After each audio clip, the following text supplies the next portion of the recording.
So, like, we can't talk about that, but what I'm trying to do... I'm sorry, man. You gotta do the business. I'm sorry. A lot of pro-blacks keep losing because they don't want to do the business. Let me ask you this. And I want to get everybody else into the conversation, but I just want to ask you one question because you keep talking about the business. How did you get Anthony Dream Johnson out of here? How did I do it? Yeah. I basically told him, well, on uncertain terms, I respect what you do. I have mad respect for what you do. I particularly respected your takedown of Donovan Sharp. With regard to my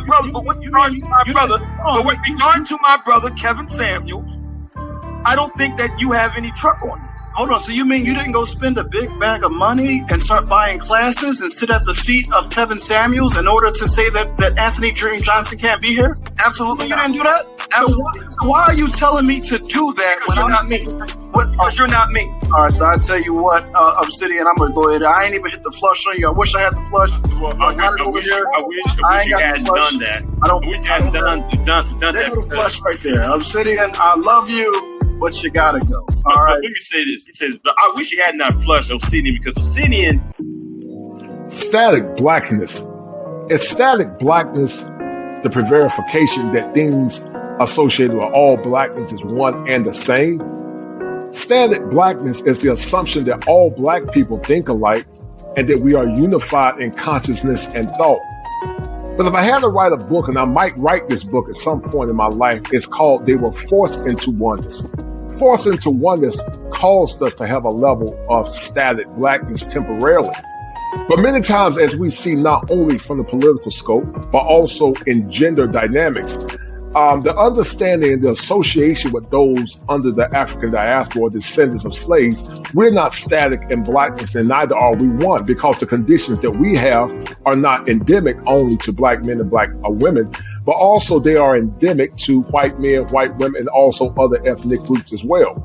It could appear that the static nature of relationships is endemic to character and behavior with white women and all women of the West, including black women.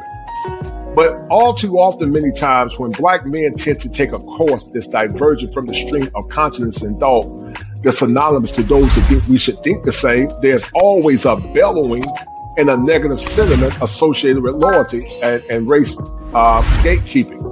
But we saw guys here recently from the last election when they said chucks and pearls. They weren't talking about static blackness at that point in that nexus, but they were talking about what was good and best for themselves. In this reaction, we're going to be exploring the concept associated with static blackness and how sometimes static blackness has turned to free association as it relates to pearly things. If there appears to be some level of animus or animosity towards pearly things.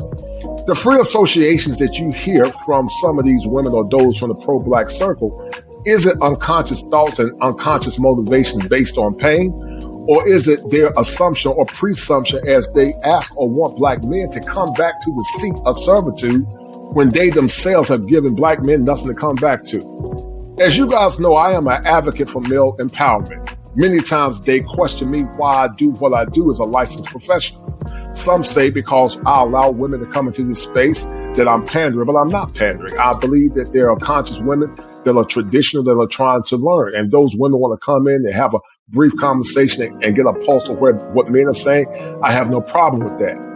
Also, I understand that there are those that feel that women shouldn't be in our spaces at all. But however, I didn't get into space to be under a canopy of something called the manosphere or any other idiom. I got into this space to be an advocate, as I am a licensed professional, and my war cry supersedes the manosphere. I've been on the battlefield advocating for boys and men since my early to late 20s. And now, because of the digital age and being a digital nomad, I can use the knowledge that I've had to more or less give a level of understanding in this reaction by Old Africa and also Obsidian. Now listen to those that are listening. This will be a reaction. This will be a stream of consciousness of thought.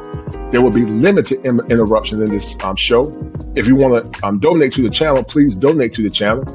And you can donate at Cash App $7smalls, as these shows are very time consuming.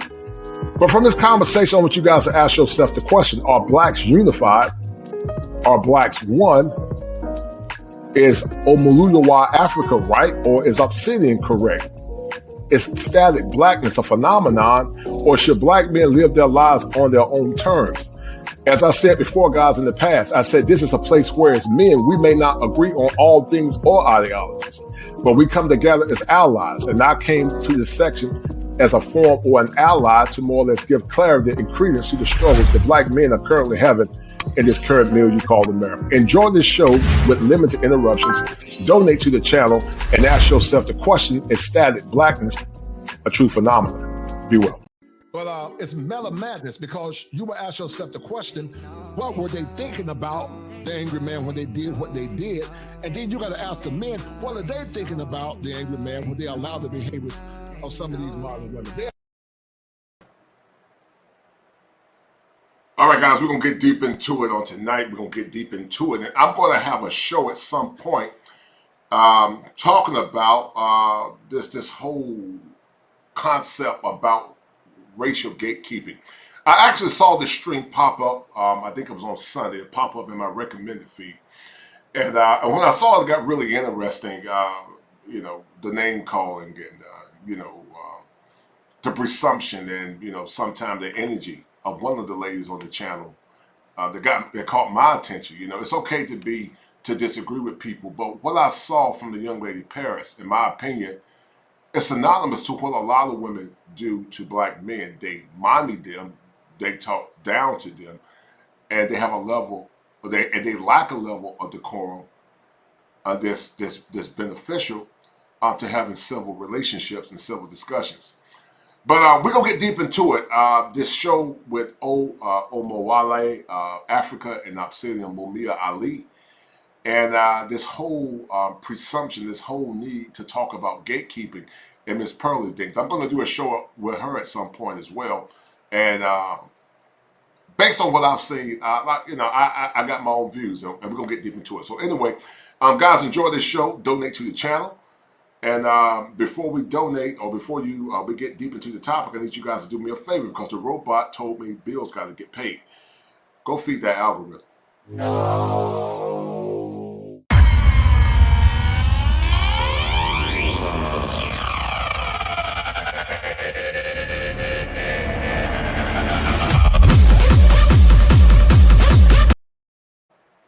All right, we're going to get into it. We're going to get right into it, and we're going to critique this thing. And brothers, tell me what you think, and the good sisters, tell me what you think as well.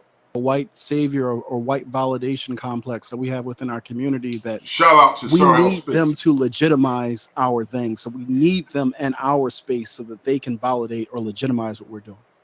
Absolutely. I do believe that is a part of it. If you think about how we've traditionally been trained to think about ourselves or to believe who we are as a people, we've been taught to believe that we were inferior. We've been taught to believe that we were lesser than. And a part of the way that we assimilated into society was the closer that we could be to whiteness. The more we can look like white, the more we can talk like white, the more we can dress like white. So listen, is it true that some people struggle with white validation syndrome? Yeah, perhaps. Some of it's conscious and unconscious. But looking at the context of the situation, we cannot be selective in our outrage when we want to talk about white validation. If you're going to talk about white validation, then why are you wearing white women's hair? If you're going to talk about white validation, then why are you more cooperative with white men many times instead of your own men? This current context with just Pearly Things, in my personal opinion, I don't think it has nothing to do with validation. It's about male advocacy. And this white woman that happens to be dating a black man is one of the few that actually came to understanding some of the concerns of black men. Now watch this. Anytime black folks talk about white women coming to the rescue of black men, they use pejorative terms like coon. But that shaming language is no different than the women that we talk about, because we know that there are people that could be grifters, and but exploitation is subjective, because some could argue that some black women exploited or use Black Lives Matter to exploit black men and to profit off their pain and to profit off police brutality. But where was the concern then? it's always a point of contention when it's directed to the victim or some black women. So we're gonna get deeper into it, guys. Hold tight, because this thing gets very heated. So in that way, we were kind of forced to move away from the things that were cultural to us, the things that were a norm to us, because those things were seen as something that was unacceptable in society. And the more closely we can get to whiteness, the more acceptable we were. So I think that's been a historical narrative that we've been told in so many ways, by the color of our skin, by the way we wear our hair, by the color of our eyes, by how we speak. And it just manifests itself in a lot of different ways within how we show up in society. And I do believe that from the conversations that I have with people in therapy, I know that we do struggle with our self-esteem. I know that we do struggle with how we see ourselves. I know that we do struggle with our place in the world, meaning we don't always see what our purpose is, why we're here. I just saw him put up the book, The ISIS Papers. Yeah, it's really, it gets down to the core of who we are as Black people, where we sometimes don't see any value in outside of how white people see us. So a lot of the work that we do in therapy, is kind of retraining our minds, redefining who we are outside of whiteness, and really thinking about, who were we before white people told us who we are, and what does that look like? Kind of going back, that kind of Sankofa. Could there be some truth in what this young lady is saying? Yes. I think there's some truth in what she's saying. But once again, Black people are not unified in consciousness. We never were. We were unified in consciousness in America due to Jim Crow racism and due to many other factors that forced us to become one. But the universality of thought and consciousness and Blackness is something new. It's never been anything synonymous to what we have now. And I like what Sir Hill said earlier. He was saying that, so on one end, we talk about white validation when white women come into our spaces to pontificate the displeasure that Black men and white men are having. So then on that end, we say we're seeking white validation. But on the flip side, when Black people talk like the bourgeois Blacks, the educated Blacks of the past, then you say you're acting white. So which one is it? You pick and choose when Black folks are. So on one end, you have a hatred for Black folks that speak eloquent or use the nomenclature or use the vernacular proper English. But then on the flip side, when it comes down to fitting in, or other women or they're getting attention outside of yourself, then we're seeking white validation. And I'm not saying it does not exist. It's an unconscious pathology of racism. Some of it does exist in some contexts, but in this particular context, I don't think it is as strong of an argument, in my opinion. But we're gonna get deeper into it. Hold tight. Click back on to it real quick, and then I'm gonna shut. But going back to fetch it. What were those narratives? What were those stories? What were our original instructions on how we should raise our families, how we should be in connection with each other in terms of men and women dating? So we have to kind of get back to those things that defined who we were before white people created this narrative around who they wanted us to be so that they could subject us and have power over us. All right, Sir Hell, I know you got to get ready to head out. I know you got your show tonight at 9:30, so I want to make sure I give you a proper send-off, brother, because you are always gracious.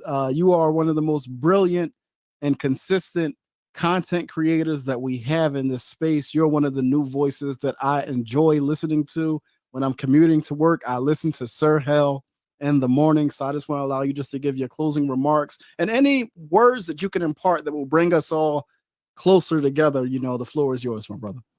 First of all, you're my brother. I'm always stopping up. You call me, I'm here, and I am coordinating. Call me, I'm there. So I'm very glad to meet everybody. But here's the thing.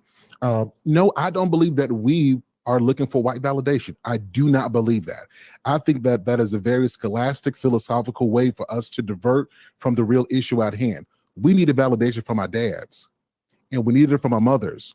But because there were traumas we hadn't had, we didn't get the time that we needed, we switched the focus. Most Black people believe that we cook better than anybody. Most black athletes think that they can beat a white athlete. Most black people who are entertainers think that they can entertain better. Most black musicians and singers think they're better than the white. So we don't have any issue with white validation. What we're suffering from is we don't get enough validation from within our own community. Because if you're smart and you speak in a certain way and you pronounce all of your syllables and say all of your words and you read books and you know how to handle yourself and conduct business and you're smart, then you're considered white. We don't have an issue with white validation. What we have an issue with black people not appreciating the variations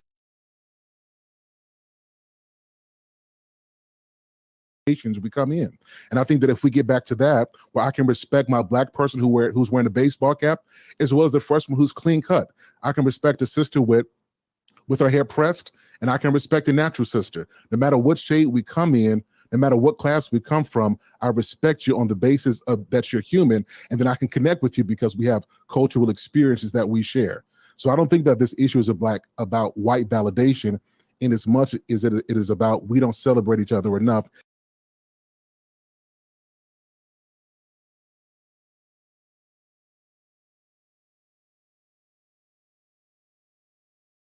I think what Sir Hill is saying, because I had time to think about it, it actually makes sense.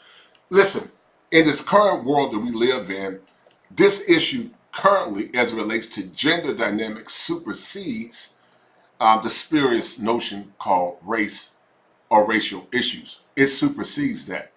I like what Sir Hill said, because I think we do need more validation from our parents. But here's the thing that's more pressing. A lot of black men are in turmoil and frustrated, white men and black men at the same time, because white men are having trouble with their women as well. So when you hear women like just Pearly Things come into men's spaces to talk about relationship issues that supersedes a racial quota, I think that what Sir Hill is saying is right. Black men and men in general are looking for validation from their women. They're looking for what I call, they're looking for affection. And affection deprivation is something that's true and something that's also consistently conforming in the current ecosystem of black relationships or relationships in general. So I think it makes sense that when you look at it from validation from a family system dynamic, a lot of times, many times, black men or men in general, they're looking for validation from their women. So we talk about racial validation. Well, does that play a role? Well, yes, it plays a role. But I don't think that's the more pressing issue. The issue now that's more pressing supersedes the spurious notion called race. It's about validation as it relates to gender dynamics. And that lack of validation as it relates to gender dynamics is predicated on affection deprivation. So we're going to get back into it, and I'm just going to let this thing rip. And guys, at some point, we're going to have a show talking about free associations. That's a psychoanalytic term by Sigmund Freud. And we're going to see where this thing goes. All right, so hold tight. And that starts in the home. All right. Brother Sir Hell, I appreciate you. So my mods, drop Brother Sir Hell's link to his page in the chat, and y'all make sure y'all go subscribe to Brother Sir Hell. I mean, go ahead, Paris. You jump in, and then I got to get up to my eye, and then I got to get down to Obsidian. Go ahead, Paris. Jump on in. Yeah, I got you. I'll make it brief. I think that that's a misconstrued point of view, even though I respect where he was coming from for it. But because if we're saying you talk white, that's white validation. If we're saying, well, white people don't do this in their community, that's white validation. If we're saying we acting a fool, we all seen what happened with Chris Rock and Will Smith. That is white validation. Doesn't matter how you dress it up. When we start telling black women, you shouldn't wear your hair like this. You have European, you're trying to look like Eurocentric features, et cetera, et cetera. There were black people who had slender noses still to this day. I can point them out. I can show them to you. There are black people who grow straight hair from their heads. And the moment we start making the comparisons, that is white validation. And we have to be very careful with how we tailor that. Ooh. Go ahead, my aunt speaks. I know you've been wanting to get in. Go on here, sis. Yeah, I got to tag on to that because I agree with Paris. I'm gonna go to my aunt. Then I'm gonna go to.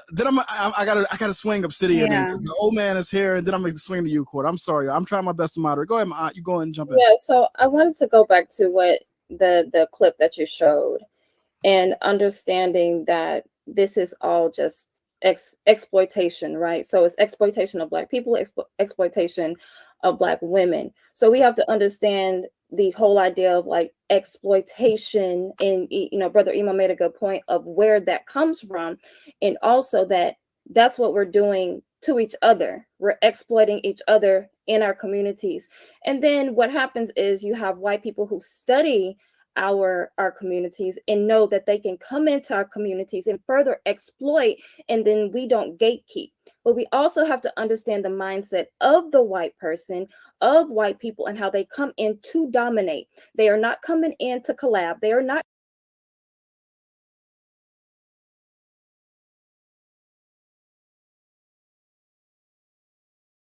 Where was the animus and concern at this last election where they exploited you? Where was that? Where was your concern when the donkey party or the donkey political party exploited you, and you didn't do collective gatekeeping as it relates to black men, black boys, black families, and the black community? You voted for policies that were antithetical to the greater consciousness of trying to be a stratified, but not only stratified, a stream of consciousness that's synonymous with static blackness. Where was that concern then? See, it's always a concern when you're under the microscope of victimhood. It's always a concern when the power is not in your hand or in your place, in my opinion.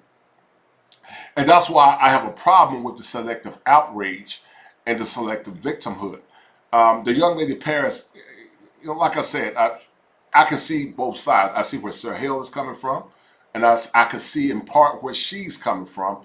But as I said earlier, I don't think it's so much validation with what men are looking for in the context of just Pearly Things, as it relates to whiteness per se. There could it be unconscious perhaps, but I think the bigger conversation, the greater conversation that black men and men in general are saying is that we don't get honor and respect from our women. Once we can more or less nullify and talk about those issues, everything else doesn't make any sense at all. So let me get back into it. Hold tight, guys. Hold tight. Not coming in to kumbaya with you. We have this mindset that we think that the good white person, right? And so what happens is when we have that mindset, like Muhammad Ali said, I don't have time to go through the sea of white people, right? Basically, I don't have, I'm paraphrasing, through the sea of white people, because, in all actuality, you have to have the mindset that they are who their ancestors were. Mm-hmm. So the thing is what happens is, and I want to go to even the idea of her saying city girls.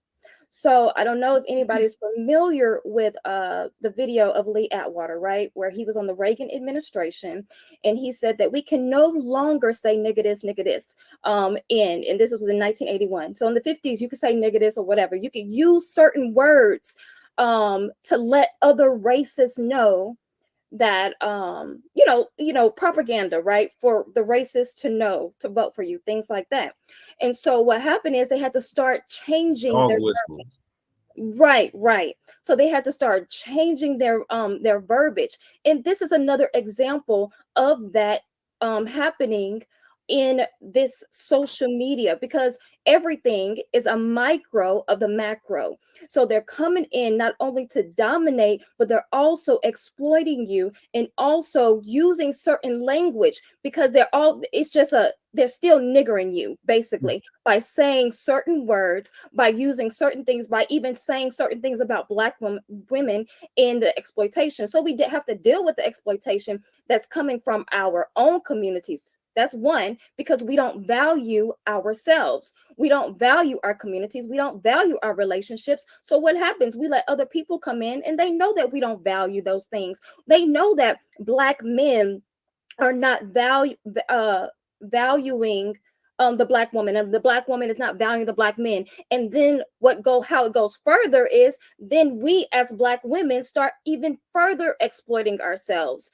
And so then of course a white woman can come in and regurgitate all of the talking points that black men say in these spaces about black women. So first we have to start understanding what it properly means to value and what those values are, where are we getting those values, and what are those value systems actually look like that is going to advance our community and our community only. Woo! I see we got the old man in the building, Brother Obsidian. You can go ahead and unmute your mic. You can introduce yourself to the panel and go ahead and weigh in on the conversation. And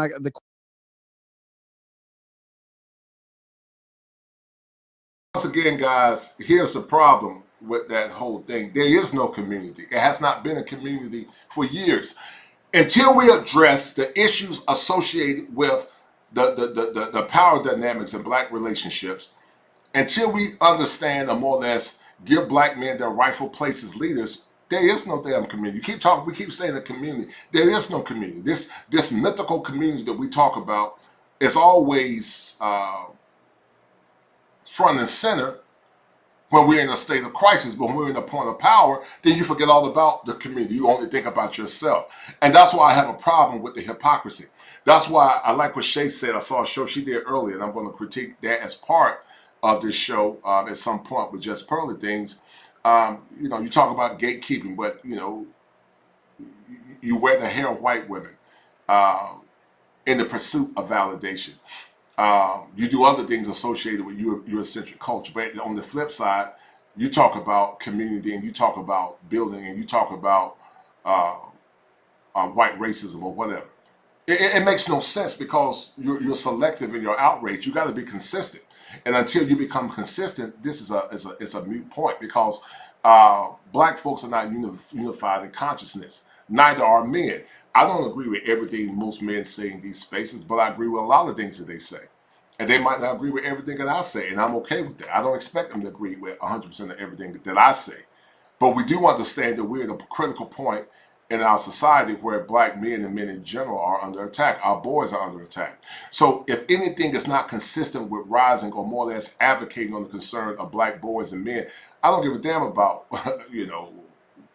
no community or anything else. My only concern right now is seeing black boys and seeing black men and men in general win. Once we can take care of that, then we'll take care of the other pieces. But as of now, men are doing what's best for them. And I'm going to be a stalwart in pushing that agenda because I think as a licensed therapist, the right to self-determination is more important than this so-called universality of consciousness where you got some women dictating to us how we need to confront or more or less parade as men. So give me a minute, guys. Hold tight. Question that we started off with tonight is, should we be gatekeeping this conversation, this black mating and dating conversation? Who should be allowed a seat at the table, right, to talk about what's happening between black men and black women? So go ahead, Obsidian. You can unmute yourself and jump on that. The people that should be allowed into the conversation should be the people who are willing to do the work. And the bottom line was that JPT was willing to do the work. Let me ask everybody on the panel. I need to get everybody on the record here. JPT paid Kevin Samuels to learn the business. JPT paid the lead attorney to learn the business. JPT paid Hafez, the roommates, to learn the business. JPT paid Donovan Sharp to learn the business. She went and networked with these brothers to learn the business. So I need everybody to go on the record right now. Did you pay? We'll start with you, Omawali. Did you pay Kevin Samuels? So what we not my brother, hold on. Did you pay Kevin, brother? I'm not gonna mute you, but I'm going to moderate my panel. This isn't a conversation I'm about asking you a question, brother. Yeah, but I'm not. You're not going to dictate the conversation because the conversation I'm simply is about asking a question, brother. The conversation is about gatekeeping. Now I'm asking. Yes, I'm answering your question. Hold on. The people who should have this floor should be those who do the work.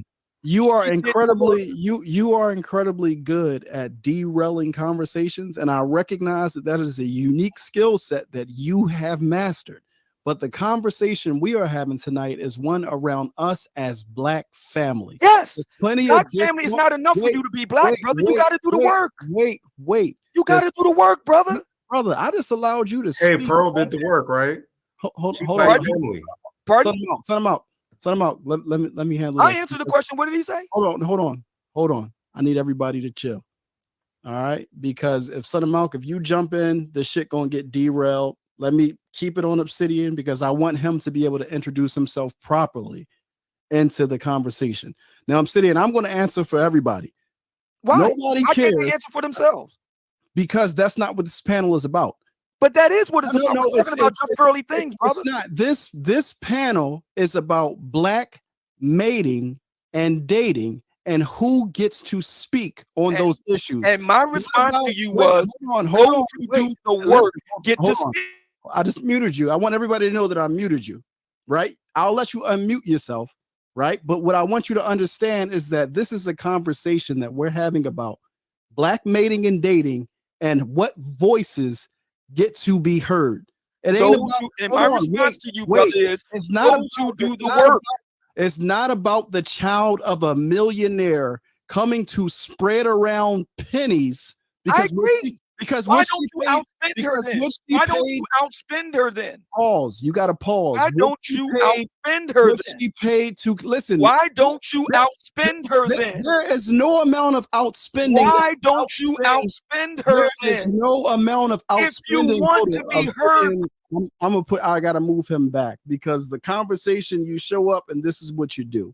There is no amount of outspending that can outspend the level of fucking coon psychology that exists in this space. Who gives a fuck if the daughter of a millionaire pulls up and gives pennies to Kevin Samuels, pennies to the TLA to learn about what's happening in Black America or how to do fucking content? Who cares about any of that? That's not the conversation that we are here having today. We are having a conversation about black men, black women, and the discussion around dating and mating and who gets to weigh in on that. That shit is not for sale, and it's definitely not for sale for the cheap.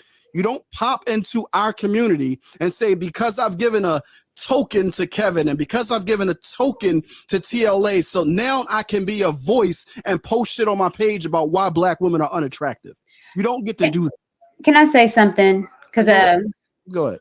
well, one thing is, I don't ever know if Kevin Samuels ever selling or a service for help on YouTube. He was an image consultant, and that's what I know of him to be selling, was him being an image consultant, not how to be big on YouTube.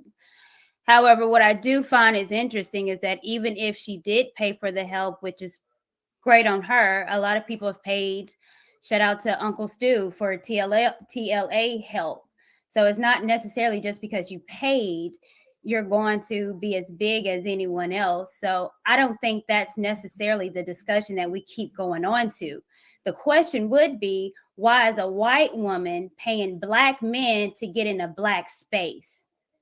That's the real question, because she was over there with the white folks in the Studio 21s, but they didn't allow her, or she didn't seem fitting to give them money to help with her people. But somehow the white woman wanted to interject and get into a black space and page off to get over here. And for me, I would ask, why is it that you're paying the black men that are not as big as those the regular manospheres and the Rollo Tomasis and here's my question. Been doing it? So that's the real question. And that for me, feel free to go and ask them. Feel free to ask Rollo Tomasi. Feel free to ask Anthony Dream Johnson. Feel free to ask them. My question is this: if black people really mean it about gatekeeping, if black people really mean it about pushing a more positive message, where is the work behind it? Where is the funding behind it? Where is the money behind it? Where is the will behind it? Where is it? What do you do? Really mean it? Obsidian. Hold on one second. What do you do? Yeah, because it's Obsidian. You've admitted this more times than I wish to recount, that you are here purely for the entertainment and the fuckery. So I it's didn't say that. I did not say that. No. You I are did here not say purely. that. You are here. I did not say that. Obsidian. I did not say You I was here are- purely for the entertainment and for the fuckery. I did not say that, and I defy you to find me a direct quote where I said that. Okay. But what do you do exactly? If you're talking about gatekeeping, you're talking about the black culture, how do you contribute? What are you doing in order to be progressive? Do you care about I'm not a those progressive. things? I'm a conservative. I didn't ask you what you were. I said, what are you doing? I don't care about what you are. Guys, this is the kind of, hold tight. And see, guys, this is the issue that I have. You know, you don't have to disagree with the man, but look how she's talking down to him. Look how she's more or less, one could argue from a subjective place. Okay, one could argue it's her passion. But all too common, you see these types of talking down to black men like they're damn children. I couldn't have been on that panel because I would have turned to an 8. I would have turned to a line and an 8. I would have told you, brother, number one, you're not going to damn talk to me that way. You need to lower your tone. That's what I would have told this young lady. Because it's one thing to be passionate about your belief, but the way you're talking to this man, it's like you're talking down to him, like you about to get in line. No different than what these goofballs are telling you guys with this current election. The Maxine Waters, I can't think of the other lady's name, the governor from Georgia, Stacey Abrams. They more or less tell you to shut up, get in line. But yet they say, what are you doing for the black collective or community? But I promise you, this woman did not vote for policies that were consistent with the black community and family. I promise you that many of the women on these panels voted for liberal policies and voted for the Democratic ticket, and none of the concerns of that said party benefits black men or men in general. That's a hypocrisy. It's selective outrage. It's selective outrage. So I couldn't have been on the panel because I would have turned to an 8. Because first of all, your mouth is too greasy. You need to lower your tone and get your mouth in line. Your mouth is too damn greasy. And that's the problem I have with some of these black women in America. They don't know how to talk to men. You don't even know how to have a level of civil discord with the man. Your body language is horrible. You guys tell me what y'all think. Hold tight. What are you doing? Well, then you can care about what I do. What I do is conservative. I asked you, what do you do? Because and I answered you, what I do is conservative. And let me answer what I do. Let me answer what I do. I just got finished doing my second live event for black men, in which black women attended, because we believe in actually bringing black men and black women together. Back in June, it was called the Mumia Obsidian Ali Experience here in Philly. That was the second event that the brothers that I work with did in 6 months. Okay, actually building brothers up. Actually building brothers up. There's a book out right now that I wrote for black women that's in stores right now that I specifically address on these particular issues. Nobody else is writing about what I'm writing about. And what are you writing about that is going to be helpful to black women? Oh, absolutely. It's called the Book of Obsidian, the ladies edition. It's also known as the Red Book. Okay. Courtney has a copy. What is the book about? Courtney can tell you. No, I want you to tell me. That's why I'm asking here, you. Obsidian. It's fine. But see, here's my issue with what he's saying. He's coming in posing all of these trigger statements and trying to be the contrarian in the conversation. However, you have no ground standing on where you're coming from. Because along with I have more ground standing than you. Along with Courtney's question, I would also ask, I have more ground standing than you. Who are you? If she has bought the game from Kevin Samuels, my question is, why can't she utilize the game? Because the game is just a set foundation. What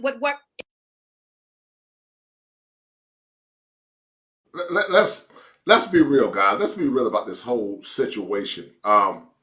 Listen, this space was created for men by men. There was a space that the white men created called the white manosphere. The Angry Man, Obsidian, O'Shea parroted that, and they didn't have any issues, in my opinion, with the white manosphere. They just wanted to talk about our issues. So we could argue that women in general shouldn't be in men's spaces, because what they don't understand that the greater conversation is not about per se, in my opinion,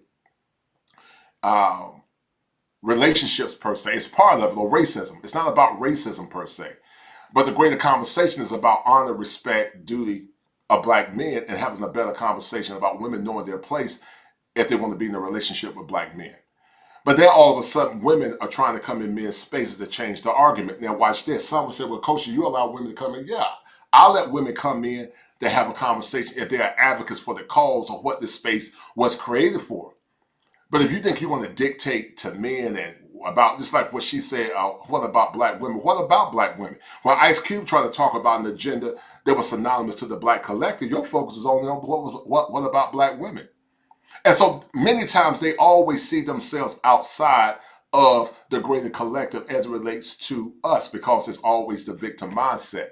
And that's due to the lack of self-awareness. And that's also a thinking error that's predicated on the minimization of the pain of black men and the magnification of their own self-interest. And that's why I keep telling you, man, you got to do what's best for you. Do what's best for you to the single man. You don't have time to wait.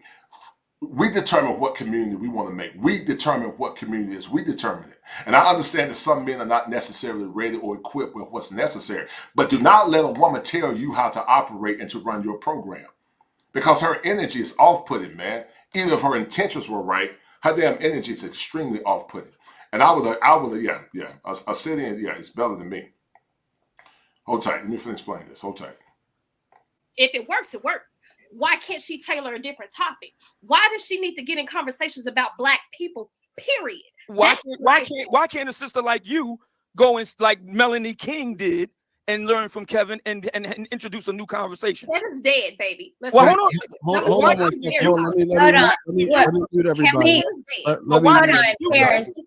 Hold on. Let me mute everybody. Let me get a little bit of control back here in the conversation, because Obsidian, you are a fire starter, beloved, and I love it. I love the fact that you are a fire starter. But this is what I want to do, Obsidian, because you are here now, and you spent 10 hours of your weekend convening a defense force for just Pearly Things. I paid attention to all of the conversation, and a lot of those folks. No, I did not convene the defense force for just Pearly Things, brother. Please don't mischaracterize me. Please don't do that. Please don't do that. What I did with regard to just Pearly Things, right now, it's coming onto the screen. Let me be clear on this. What I did with regard to Miss Pearly Things, hang on. I just muted you, brother. I'm going to play it. What? I'm going to play it. Right? Because you are here now, right? This is your panel, the ending of your panel. This is a convening of Black men in defense of just Pearly Things, right? And you use this entire panel to talk about the same thing you're doing now. What are the pro-Blacks doing? What money did y'all give to Kevin Samuels? Listen, gentrifiers come in with hella money, beloved. They come in with hella money and institutions behind them. Right, so let's go ahead and play this clip. So this comes from your page and your panel, because you're talking about the book that you wrote for your community, but this is what's being spilled on your page. So I'm gonna go ahead and play this clip because it's important for y'all to hear. Y'all put a 1 in the chat if y'all can hear this. We get a good deal from people who are supposed to be our enemies. Everybody's complaining, but we ourselves don't sit down there and practice good faith economics. Like, it doesn't have to be this dog-eat-dog capitalism. We can engage in the market system and treat each other fairly and not have to screw each other over and make sure everybody gets a decent livable wage. Of course, you got to get paid, you got to pay your bills and everything like that. And we can treat each other that way. But when this other lady who's, again, white, and she's doing that, people are complaining. It's like, well, let's practice what we preach. So like I said, man, I just wanted to say that. And in the last sentence, I'll say, I don't know if you'll agree, but, with your point about the dysfunction, my conclusion is, in this country, in America, I'm sorry to say, it's just my opinion, there's so many things that are in the way of Black men having control and order. And the truth of the matter is, the Black community has to be under the control and order of the Black man. There's no bell hooks, there's no Audre Lorde, there's no feminism, there's no negotiating. If you don't have control and order, that is how power works. You look at. And that brother is 1000% correct. That's why I said this greater conversation is not even about just Pearly Things. The whole manosphere was created to talk about the unjust laws, the mental duress, the mental distress, the inequities, the courts, the behaviors of our women. Because Frederick Douglass said it better than me. That's why I told you guys, she only respects power and strength. And many times these conversations, consciously and subconsciously, is predicated on power. She only respects power and strength. And what this brother is saying is true. Until we have our rightful place in this society, until we have our rightful place in these communities and our families, Black men gonna do, and all men, white or Black, gonna do what the hell they want to do. You're not gonna tell Black men how to move and how to operate. And I'm going to be a warrior in this war cry for pushing this agenda and this initiative as it relates to what we're going to get. You're not going to tell us what we're going to get, because you show your loyalty to the Black family, the Black collective at this last election.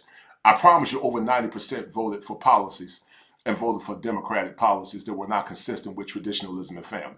But then all of a sudden, when black men are getting passports and traveling to find women that going to fall in line and meet their needs as men, now all of a sudden, when black men decide to bring a white woman to this space that's an advocate, and I've studied some of Just Pearly Things. I'm going to do a critique about her at some point.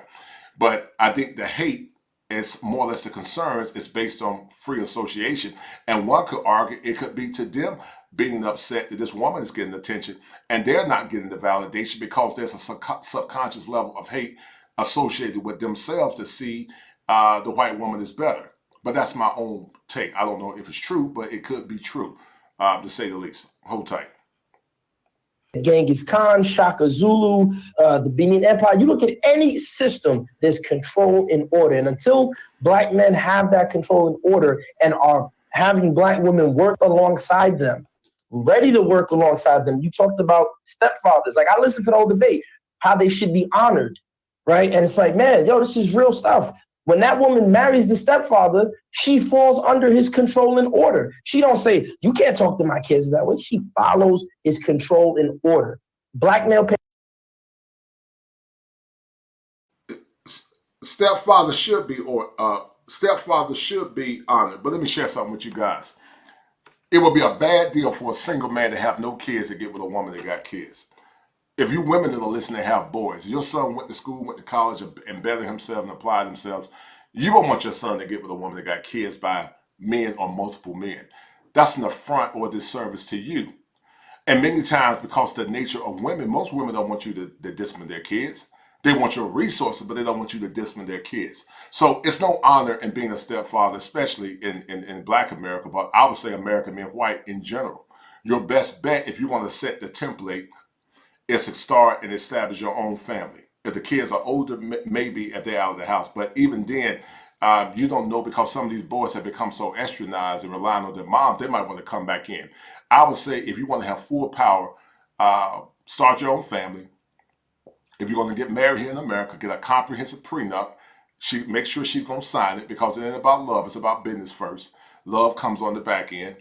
And my mission and my advocacy is for you to do what's best for you. It ain't about her or love. It's about you. Her mission is to fall under your leadership, because she was made for you. You weren't made for her. And I stand firm on that. Hold tight.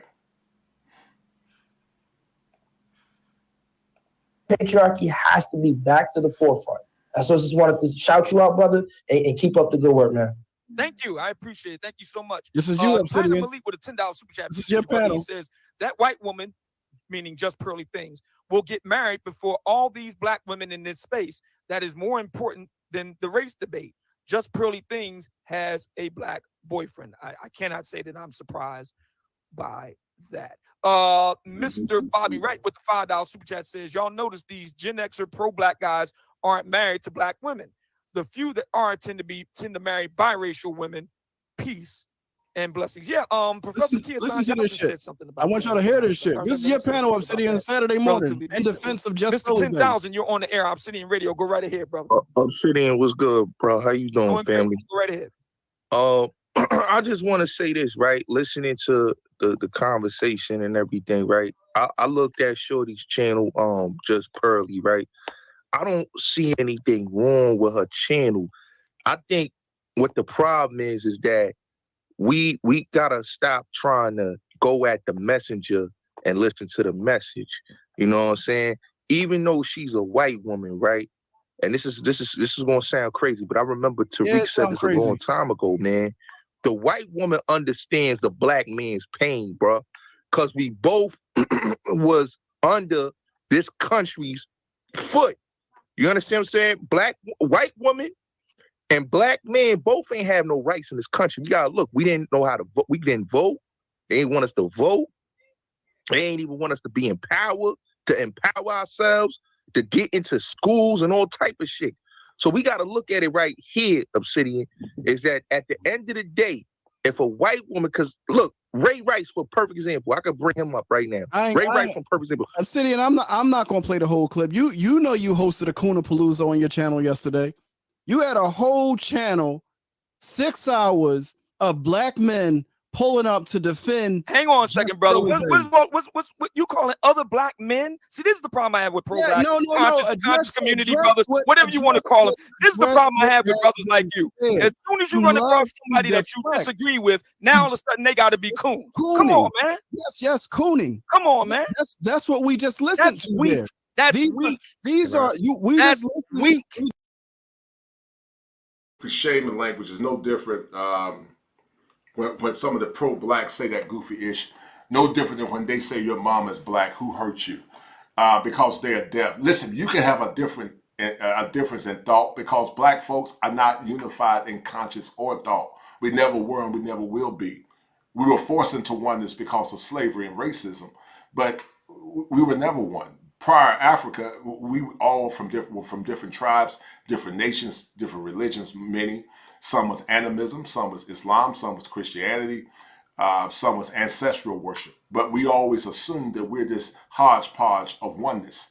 And, you know, you can call me coon, call me what the hell you want to call me, as long as you put your hands on it. Because I don't give a shit about you calling me a coon. Anytime black men have thoughts that are different, they're coons. And you're not going to shame me or any man into silence. Men speak the truth that you know based on what you know, speak the objective truth, and speak from your experiences. But, you know, that's what these hoteps and these pro-blacks do that I have a great disdain for. When somebody have a different talking point, you want to damn call them coons. But tell them, damn it, I'm a proud coon, and I'm going to keep cooning. Hold tight. You just listen Instead of you saying, here's why I disagree with you, brother, all of a sudden now they got to be coon. Can I enter? Go ahead, brother. Go ahead, jump on that. Well, I think what it is I mean, the word, I know the word coon is polemical, and, you know, it can be name calling. It is, you know, and sometimes, you know, it doesn't elevate the conversation. It's weak. Let's agree to that. It means you don't have an argument. Well, hold on real quick, because sometimes this is the thing. If black people, if African people do not have our own terms, then what happens when we borrow terms from people who are oppressing us? Hold on, Professor Emo. Hold on, Professor Emo. Sister Monica, you gotta fix your camera. Your camera is off kilter, like you like sideways on the screen. So you gotta fix your camera, Sister Monica, if you can hear us. All right, go ahead, Professor Emo. You go ahead, jump back in. But the point I'm making about people who we would normally call coons they are vanguards for white people. So they're in another group's army against our people. So are we not supposed to identify our enemies, even if they look like us? Well, everybody's an enemy to the pro-black folks. No. The people who fight for white people and white people's values. Who's fighting for white people here? That man just expressed an opinion. That's not advocacy. that man expressed an opinion. That was not advocacy. All right, for example, I want to swing. Hold on, Professor Emo, because it's not going to go nowhere with this guy. Let me get my one point. Go ahead. The point I'm making is, you said you are a conservative. What are you conserving? Whose nation or what people are you conserving? That's a good question. I'm conserving what I consider to be the black nation. There's a very proud tradition in the black community reaching back over. Let me finish, please. Reaching back over a century, in which black people had a very proud tradition, very proud religious tradition, civic tradition, educational tradition. That's what I'm looking to preserve. At what point during that tradition did the black man and the white woman's problems become the same? Because I just heard the brothers on your panel. I don't know. You have to ask that brother. Brother, sellouts say that. You have to ask him. I wasn't the one that came with that opinion. Is that not a cool statement? And if you notice, I didn't agree with. And if you notice, Wally, I didn't agree with him. Obsidian, you pulled together a my man. Those were callers into a show. They were not panelists. They were callers into a show. They were not invited guests like we got here. They were callers into a show. The entire they expressed their opinion. The only question entire show was about why defending. is Pearly permissible within the conversation? Okay, I can't hear both of you speaking at the same time. There's only one person speaking. Okay. Why do you make room for a white woman talking on black male and female relationships? I don't know that she does talk on black male and female relationships. From what I've seen, isn't that why we're here? From what I've seen, hold on. From what I've seen of Just Pearly Things, she has a mixed audience, and most of what I've seen her do is in the UK. It's not even in the United States. Brother, she was just in Dallas. So what I said, the majority of what she does, and I'm glad you mentioned Dallas, because that was my entry point on this Just Pearly Things conversation with regard to Hafez, which I haven't heard you speak to yet, Omar Wally. Yeah, I was talking about Hafez. I think Hafez would be a good point to bring in right now, because you continue to want to enter other folks into the conversation. But one of the things that I did notice in that conversation, and some black men represent white values. Hold on a second. Hold on, bro. Does Hafez represent white values? Hold on, Obsidian. Hold on. I understand he's of a Nigerian background. Hold on, Obsidian. Hold on, brother Emo.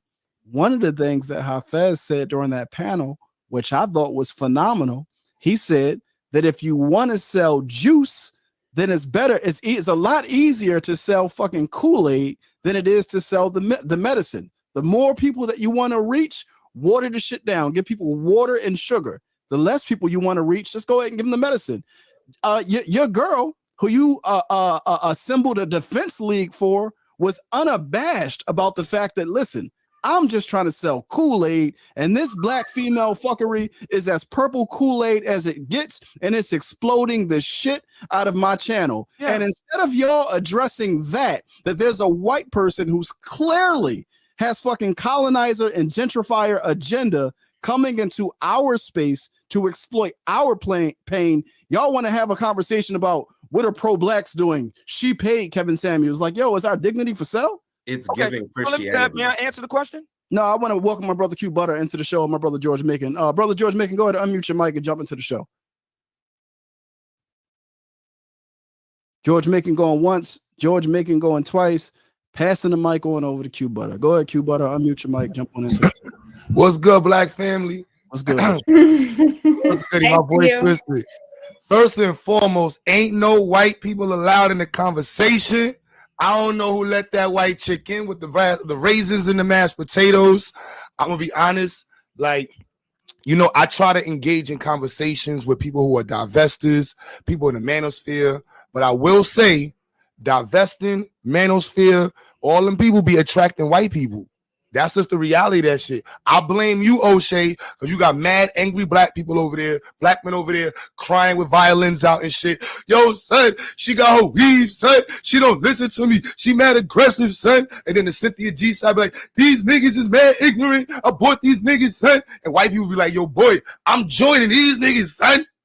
And I'll be waiting for white people to come in because I'm roasting the shit out of y'all because y'all think y'all cool till you get right to the vanguard and then you're going to get caught right in the face. We don't eat mashed potatoes with raisins in it. Fuck is you doing? What is you doing? What are you bringing here? Whose cousin is this? I told you we robbing your white boyfriend at the cookout. Your white girlfriend, if she gets to the cookout, you might have look. Courtney Machine, she look mad cool. My yacht look mad cool, but they gonna rob your white girlfriend. Right there, right by the table with the lobster, they're gonna press her. You brought your white ass here. You know you paying for everything. You paying for everything. So that's the vibe I had to bring, baby. All right, appreciate you, brother Q Butter. Go ahead, Sister Monica. Your face was twisted up like crazy, so I want to let you jump into the conversation. Well, I'm just listening from my perspective and my point of view. This is the reason why it's so difficult for us to have conversations like this, because I feel like this is just a representation how we've not established foundational principles that we need to have basic discussions. I don't think that we can have a conversation about male-female relationships until we define how can we respect each other in a conversation, to listen and to do that empathetically and with love. So when we try to have a conversation about something that's at a higher level, the emotions are heightened, no one's listening. So it makes it very difficult to even come to a solution or to even stay on topic, because the foundational things that it takes for us to have meaningful conversations, that was a part of what was stolen from us. That was the part that was robbed. That's the part that we have to be able to reinstitute in terms of our values. And if we can't do that, then we can't have a conversation at this level. So what would you propose? Hold on, Obsidian. Hold on. Let me moderate here. Let me moderate, Obsidian, because I want to swing it over to. I got to get everybody involved into the conversation. So I'm gonna swing to Courtney. I'm gonna swing down to my eye. Go ahead, Courtney. I think, and what I'm tired of really hearing is that, you know, she doesn't speak on Black issues. So I just want us to be honest. And does she put in a hell of a lot of work? Absolutely. That production, the money that she spent on it, now nobody in this space is doing it. So that's why you have the fresh and fits are at a particular level because of production. I get it and I completely agree. However, we can't negate that when we say she doesn't speak on Black topics. Well, if you have a majority of Black people talking about a topic, what do you think it is? Black folks talking about a topic. It's Black topics. You can hide it and say modern, but we understand what Kevin Samuels did. Kevin Samuels talked about modern women, but in essence, he was talking about Black women. We also know that Kevin Samuels did not allow those white folks and them white girls up talking about us. But one of the reasons why I adored him, because he kept it Black. Whenever one of them white ladies tried to come up and say something crazy, he cut them off and said, what you're not going to do is put your pink toes in our conversations. That's what he did. So we can't forget what was done. Yeah, I think Kevin was a mixed bag. I think Kevin will more or less speak on those issues if those white women were disrespectful. If those white women were disrespectful to the conversation, then he would do it. But however, as Kevin began to evolve, he told Black men to do what's best for you. Do what's best for you. And if that woman looked like someone outside of your cultural milieu, then you do what's best for you. Because he understood the power of Latin women or Afro-Latin women, or even a white woman or any other woman. See, the problem with modern Black women is that they think they own us. You don't own Black men until you fall under our leadership and cooperation. We're going to do what we want to do. Either you can get in, get down, or you can lay down. It's literally that simple. Black men are going to do what's best for them. And yeah, Kevin did talk about that in part. But I think as he evolved, he also talked about Black men or men in general doing what's best for them. You go where the women are loyal and treat you well. His point was you're not going to come in and talk or disrespect, him per se, but also some Black talking points. But Kevin's audience had all kinds of women, white, Asian, Latin, or whatever. Some of his greater constituents were white women, white people, and also folks from other ethnic groups. So he was not this limited, in my opinion, to the Black women. Black women was part of his populace because they had the greater discontentment or concern. But I think his broader scope of audience superseded just Black folks, even though Black folks were part of the greater conversation. Hold tight. Let's continue. Now, the Kevin Samuels, rest in peace. I love him to death. He's gone, but his memory is still here. What he did is still here. And I was on those shows listening when he said it, and it made me feel good. And it made me feel good because it was something special about a Black man that can criticize, but I knew it was out of love because he dared a white woman say something crazy about his Black women. May I ask you a question? Yeah, go ahead. Go ahead, Obsidian. Where was the love that Black women felt and exhibited to Iyanla Vanzant when she got ran off the Oprah Winfrey Network for trying to exhibit some love to Black women, where she received death threats from Black women? Where was the love on that? You jumping, Obsidian. Tonight's conversation. Yeah. Obsidian is 1,000% correct. Where was the love for when they spoke this? When she spoke, when Iyanla Vanzant spoke the truth? Where was the love for Shahrazad Ali when she spoke the truth and was telling Black women that they were out of line?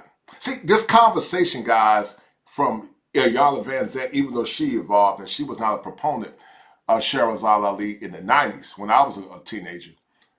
But the whole talking points about 30, 40 years ago was about our women knowing their place and falling in line. But because our women had been so infected by feminism, they saw themselves as equal. And we know that Black men are more egalitarian than any other ethnic group. That's why other races of women tend to love Black men, because we're very egalitarian. But that's not the way it should be. You should be the exemplar and the leader in your home. But then on the flip side, where was the love also for Kevin Samuels, when even though there were some women fairly that supported him, many hated the man to the point that they were wishing they were talking about desecrating his gravesite and disrespect that man in a highway, even his family and his daughter. But see, you see the hypocrisy, this static Blackness or this selective outrage. And that's the problem that I have, the inconsistency. Hold tight. I'm saying it's definitely correct in what he's saying. Hold tight. Conversation is about who is allowed space in this discussion between Black women and Black men about our mating and dating situation. And I said the Black people who do the work. You articulated the point that because someone has paid, that there's an entry fee to access our pain. And I said, by the way, speaking of pain, Omar Wiley. No, hang on. Speaking of pain, Omar Wiley. No, you've already hijacked too much of the conversation. I didn't hijack it. I'm answering your question, brother. Yeah, I didn't ask you a question, so I'm going to go over to Sister Ma'at. Ma'at speaks. Go ahead and jump in. Is this an open forum, or is this a litmus? O'Shea, you need to have me on your stage. It's a panel that I'm moderating. That you are welcome to speak to the topic, but you are not welcome to derail the conversation. But I am speaking to the topic. Okay, You asked the question. Who should be allowed to? Go ahead, I'd Obsidian. love to have a conversation. Go ahead, Obsidian. Jump in. My people who pay, who do the work. That was my response. Okay, Obsidian. So I'm gonna swing over because I can pull up the clip of you talking about your Facebook ad and that you sent out a message to black women, and as soon as a white Karen jumped in, you were belligerent. If you don't get your flat white, absolutely, exactly. Yeah, So let me double down on that. Here, this is double down on that. No. I'm just saying, let's have a standard. Yes, I agree. And I'm glad you brought it up, Omar Wiley. I'm glad you brought up the Facebook ad. Let me ask you a question. I'm glad you brought up the Facebook ad. Let me speak to it. Let me address the Facebook ad. The point of the Facebook ad was that I spent my money to address black women. White women came in and tried to get in on the conversation. I said, wait a minute. Whoa. I'm not talking to you. All right. I spent my money to talk to black women. I want to bring Sister Ma'at into the conversation, but to Obsidian and the Obsidian and Pearl Defense League that exists out there, right? So all the people who are saying that pro-blacks are failures and Pearl did her thing and she paid her dues and she sat at the feet of the masters.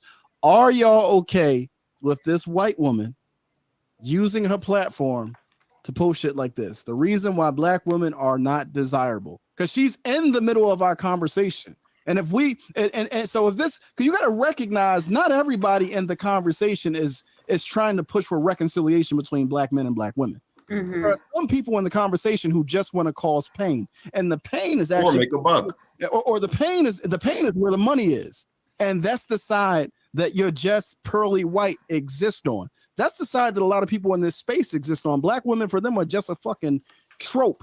On top of the fact that she already has more internalized power, but she's utilizing her access to black men to push her own personal agenda that's beneficial for her. Not to cut in, that's a lawsuit. Ladies, I ain't gonna lie, that's a lawsuit. Like if this was black women doing it about Jewish women, it would be an uproar. Yeah, but see, Jewish people spend money. We're not talking about that, bro. We're talking about us right here. That would be an uproar. Oh, I ain't mean to cut you. That's crazy that she could do that video. That's crazy. I agree with you. Jewish people spend money for lawyers. That's also not true. I wanna organize this panel, right? So, Sister Ma'at, I want you to jump in. George Macon, if you there, you can get in. If not, I'm going to drop the link so folks in the audience can pull up.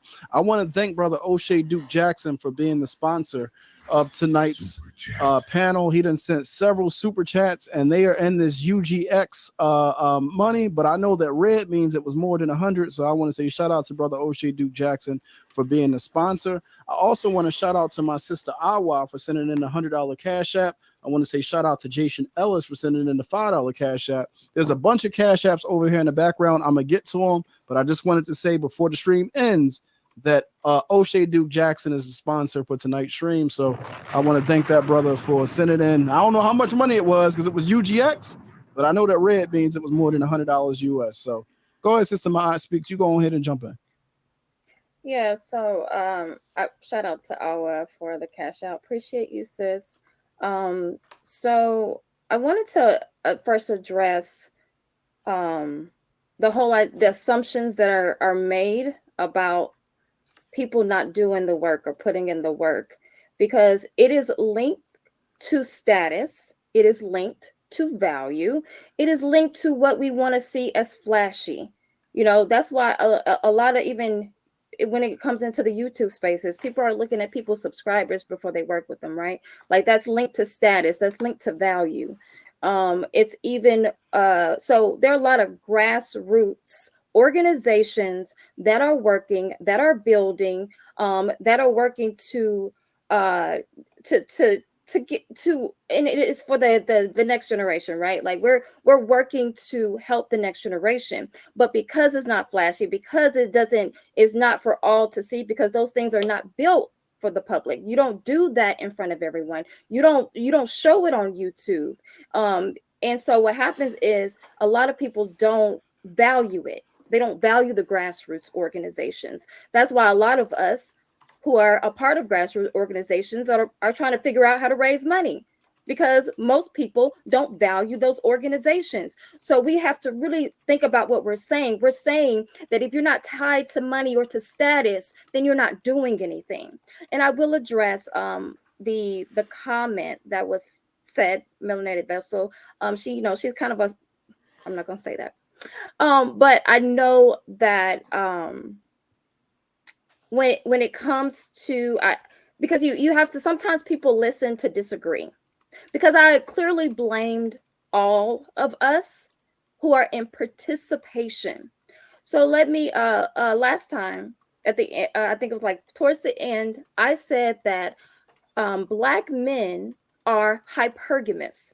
So if you have a modern Black woman, you also have to have a modern Black man. And Emo probably can tell, he can probably tell me who said it. I think it was Neely Fuller who said that modern means white. Western means white, right? So when it comes to it, if the Black woman is hypergamous, the Black man is also hypergamous. So the thing is, when we're talking about what is being seen in these YouTube spaces, and people are coming in to dominate, white people come in to dominate. In order for you to understand that, in order for you to understand what that means, you have to do the study, you have to do the research, you have to understand the mindset and how we are still seen as property.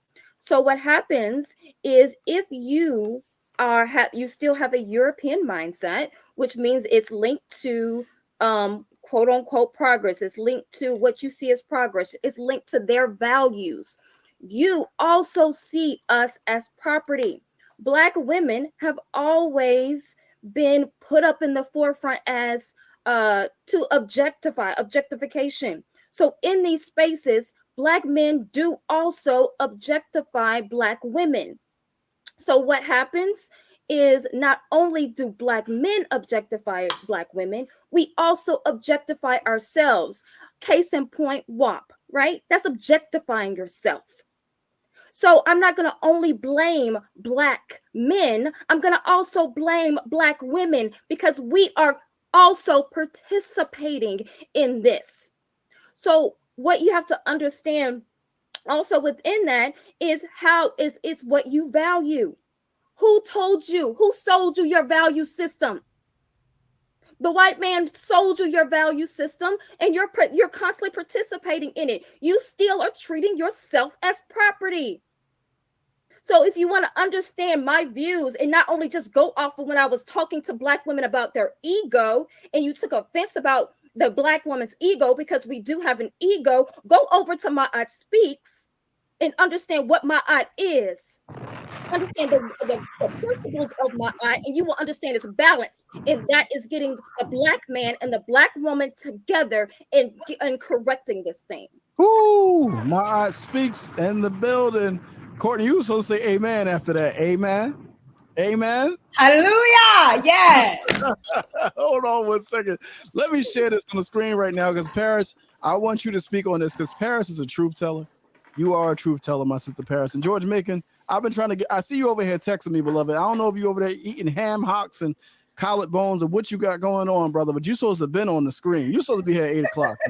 Let me go ahead and share this to the screen right here, because I want Paris to speak to this. So there's a lot of people who are offering their Just Pearly thing plausible deniability. She's not talking about Black people. Vlad isn't pushing criminality.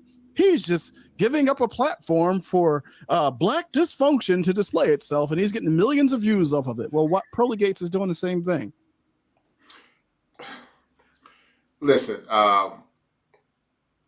based on what you guys see here, does some of her content talk about black women or modern women or women in America? Yes, it's only 2, but to overgeneralize and presume and assume that the majority of her content is about the denigration of black women, I think that's a false assumption or a fallacy, to say the least. I think her work is a culmination of not only what we see happening with modern women in the West, but also some of the behaviors of women or black women, something that Kevin talked about, a lot of men talk about. So you guys tell me what y'all think. Hold tight. This is her content. Men avoid black women because of this. The victim mindset of black women. Her content is doubling down on black women in the algorithm. She's already stated that black women and black female dysfunction is entertaining as fuck. So can I ask you a question on Mawali? No, you cannot. Wait. Let me, because this is going to Paris. This is going to prepare. We traveling to Paris with this conversation. So she's already stated that Paris. White City. Paris, what's your perspective on just Pearly using city girls to line her pockets and to sign black men? Because she just signed a black man to Just Pearly Things network based on the money she's getting off the backs of black women. Wally, you've just landed in Paris, and I'd be more than happy to go ahead and tailor my perspective about this. First and foremost, I have a huge issue with this because actually I just talked about it on my TikTok, where you have a black male creator. Every time he posts, there's a white woman creator waiting on him so that she actually has content.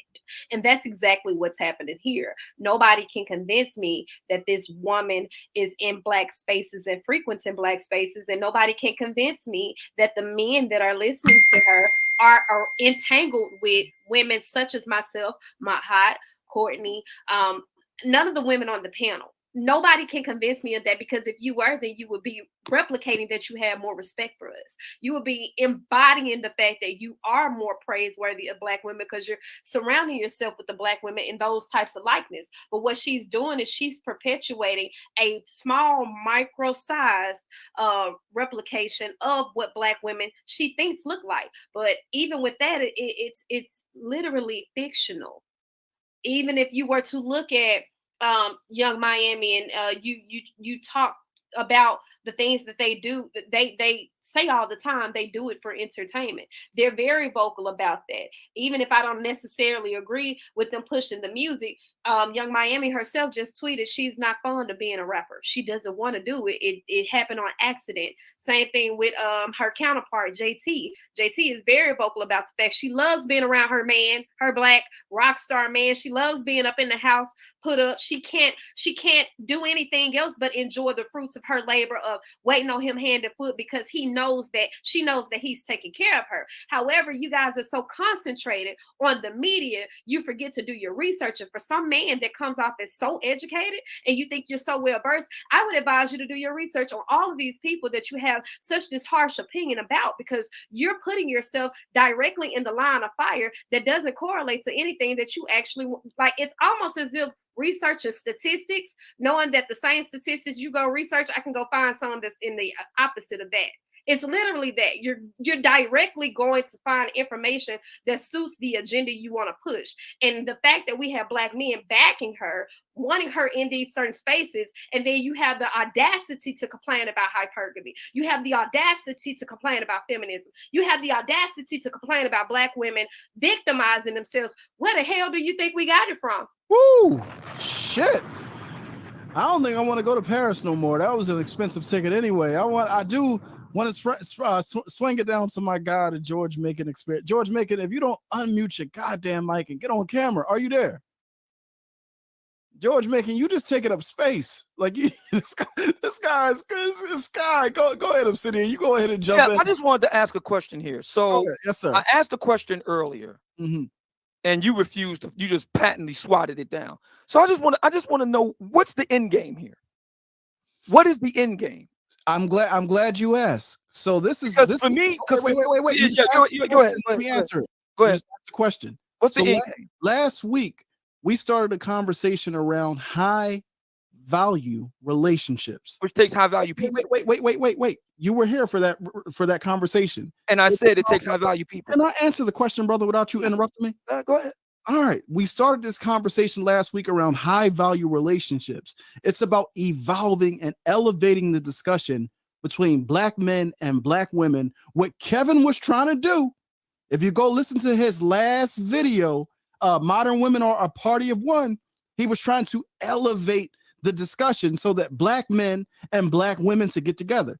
If the only way for that to happen and the only way for that to occur is for us to put a fence around this discussion, right? Because there's a lot of pain involved in this discussion. So we can't have somebody coming from the outside that's like, oh, I can make a lot of money off that discussion because look what Fresh and Fit and them are doing with City Girls. Like, no. So how do you do that? Wait, we got to be able to delineate, bifurcate, distinguish what is what. So high value relationship conversation is more so about what is a high value relationship first and foremost, but second of all, it's about what are the skills. Those are high value skills.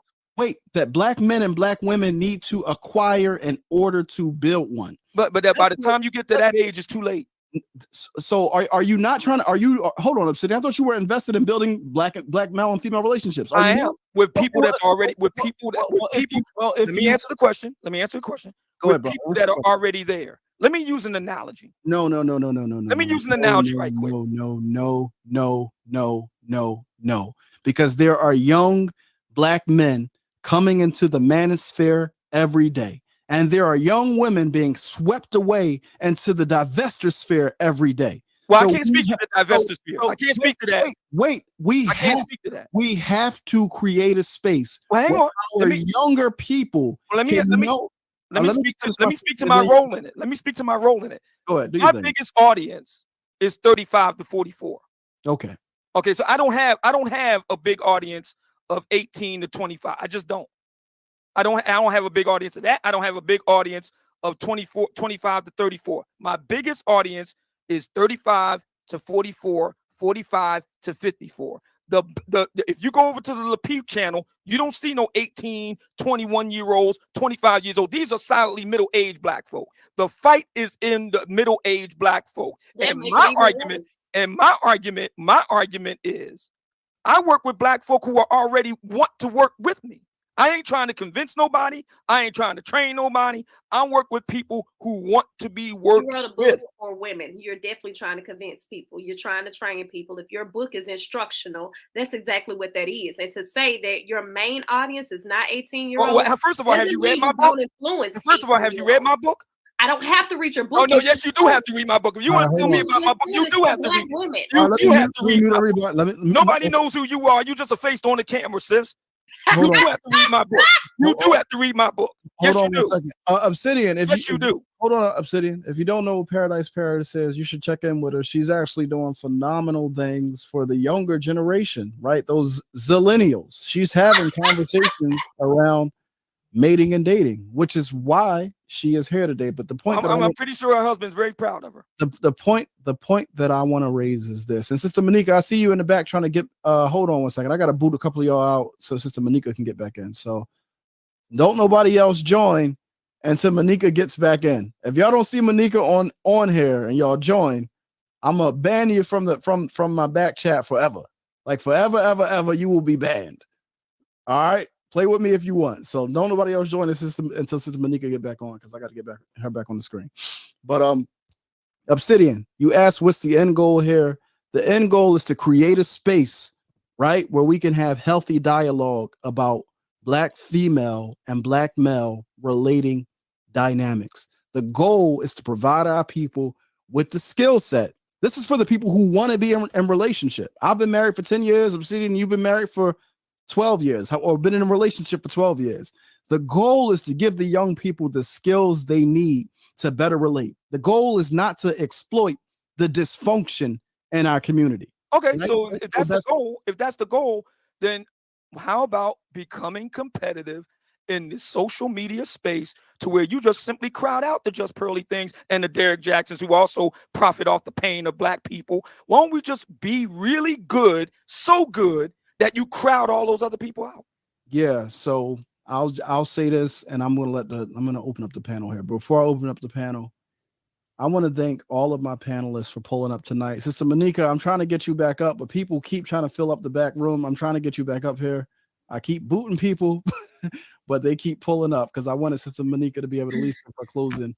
Can I ask a question real quick? Go ahead, Court. Go ahead. Do we believe that she would be successful if she had a panel of white people? The answer is no. I know. So again, it's not just put in the work. It is that, but also what makes you different. What is that? What is the provocativeness? Even O'Shea talked about how he called Kevin Samuels lame.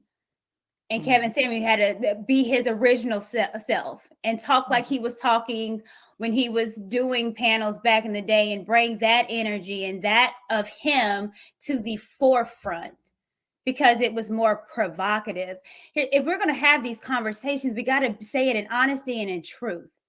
There would not be as big of a success for this woman if she was just talking to white folks.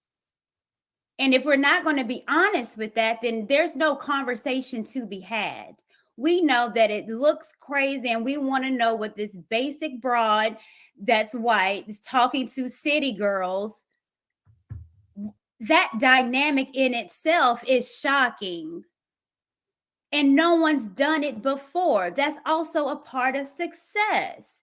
Doing something that ain't been done before. Well, if we're going to be honest, let's be honest about Kevin. For several years prior to his blowing up, he focused on black men and nobody cared. You're right. The people only cared when he started talking about black women. Nobody cared about the development of black men. And as a matter of fact, black men savaged Kevin. They savaged him for trying to help black men. So if we're going to be honest, let's have an honest conversation about that. We don't want to derail the conversation, Sydney. I'm fucking. Well, I mean, Obsidian, I agree with you. We don't want to derail the conversation, Obsidian. What I want to allow right now is any of my panelists that need to leave, I'm going to allow y'all to mic. First of all, I want to thank all of my panelists for pulling up. I'm going to allow y'all to mic if y'all want to give any closing remarks before we open it up. The back is already full, so I'm going to start circling folks in and circling them out. So any panelists who need to leave, I'll give you the space right now to give your closing remarks. George is my guy because he's holding valuable real estate. He's not there. Like, he's just locked in. He don't want the Wawa to get a hoagie or something because he's not even here, but he's holding valuable real estate on the screen. So I love you, George, but my guy, like you had to pay me for this. All right, George and we. Okay, cool. All right, so if nobody else needs to say, if y'all, well, I was gonna say something. Obsidian. So, like earlier today, when I heard the conversation earlier with you about your sentiments about how black men need to not be we need to talk about infidelity. Yes. One of the reasons you said that is, and we need to publicly do that, is so that way who can see that? Yes. Black women in particular. Yes. So in that same mindset, black women need to see us publicly say white women aren't allowed in a conversation about relationships. Would you agree? I agree. And my solution is, why don't we outspend them and be better? Make better content. Wait, hold it. My bad. Make better content. Make more compelling content, more entertaining content that is about what we want to do. We have a precedent for this. The Bill Cosby Show did it in the 80s. Bill Cosby got with Alvin Poussat and made a positive show that changed the game. How we make can I say something? Obsidian. Two things. How we make better content when we're the content creators? Do you hear yourself? I do, and I just looked you up, and you would do well, and you would do well to take some instruction from some people that know how to do the social media game. Wait. So all night so far, we ain't had no personal attacks. So let's try to keep it. And it's good that you can look me up. Now you know who I am. Get familiar with me. I'm staying. All right. So if none of my panelists need, Sister Monica, you are a working woman. You run a whole business. Do you need to give your closing remarks? Or are you good to stay? Oh no, I'm good. Can you hear me?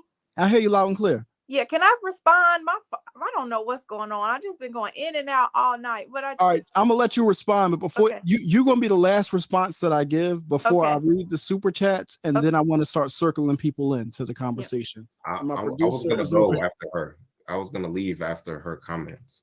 All right, so you all right. So go ahead. You go ahead, Sister Monica. Then Professor Emo, give your closing remarks, and then I'll start circling people in after I read the super chats. Go ahead, Sister Monica. So I think we're conflating two different conversations. As someone who is on social media, I have a YouTube channel, I am a content creator. I do believe there's a difference between having online content that's consumable, that's monetized, that makes money, that has a business aspect to it, which is what the Pearly lady is seeming to do. She knows how to monetize. She knows how to use keywords. She knows how to use her thumbnail. She knows how to capitalize off of trending topics. That's one conversation. Another conversation is literally having a conversation and a dialogue offline about the condition of African Americans and how we relate to each other in our relationships. That conversation is happening online. I do it in therapy every day with my clients. They're doing the work. They're showing up for therapy. They're coming to couples counseling. They're calling me because they want to make their relationships better. They're coming in because they want to do marriage counseling. They're coming in because they have questions and concerns about their children and their education. So it's people doing the work in the community. It's not monetized on YouTube and it's not capitalized on YouTube. So I think when we conflate those two conversations, it makes it very difficult for us to say who's doing what needs to be done, why, and how, because we got to separate those two things. There we go. Go ahead, Professor Emo. I know you got to finish your dissertation proposal. Go ahead and I'll let you give your closing remarks. Matter of fact, I'm gonna give you the big screen for your closing remarks, and then I'm don't gotta be all that, man. Go ahead. But I was gonna say, like, I think some of the condescension towards Pan-Africanism and Black nationalists, it's not old. I mean it's not new. I mean if you read Martin Luther King's letter from Birmingham jail, I mean he's pretty condescending when he's calling people apathetic and lethargic because they don't want to participate in any kind of integrationist project. And it's funny to me because all of the things that, you know, stand and have posterity, you know, and continue to exist and reinforce our culture and continue to bring Black people together are things that were produced by people who knew who we were very clearly, not just how we looked. So, I mean, Black is how we look, African is who we are. So the people like Marcus Garvey did way more than any of these other people who wrote 1 million books. You know, people like Malcolm X did more than the people who, you know, marched and did a bunch of things and went home. You know, I mean, he built a mosque in every city that he went to almost, you know. So, I mean, to me, it's just funny to hear that, like, people who have clarity or historical clarity as to who our people are not putting their money where their mouth is. Just tells me who's in what circles.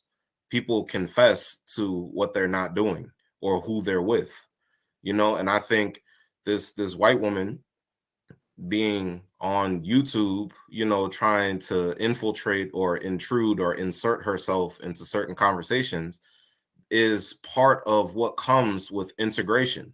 When you integrate into a white space, you're walking into the punch. You're walking into them imposing themselves on you. So the thing is, like, if we don't gatekeep, then yeah, we're just gonna have this conversation again in the next 10 years, 20 years, 50 years, next century.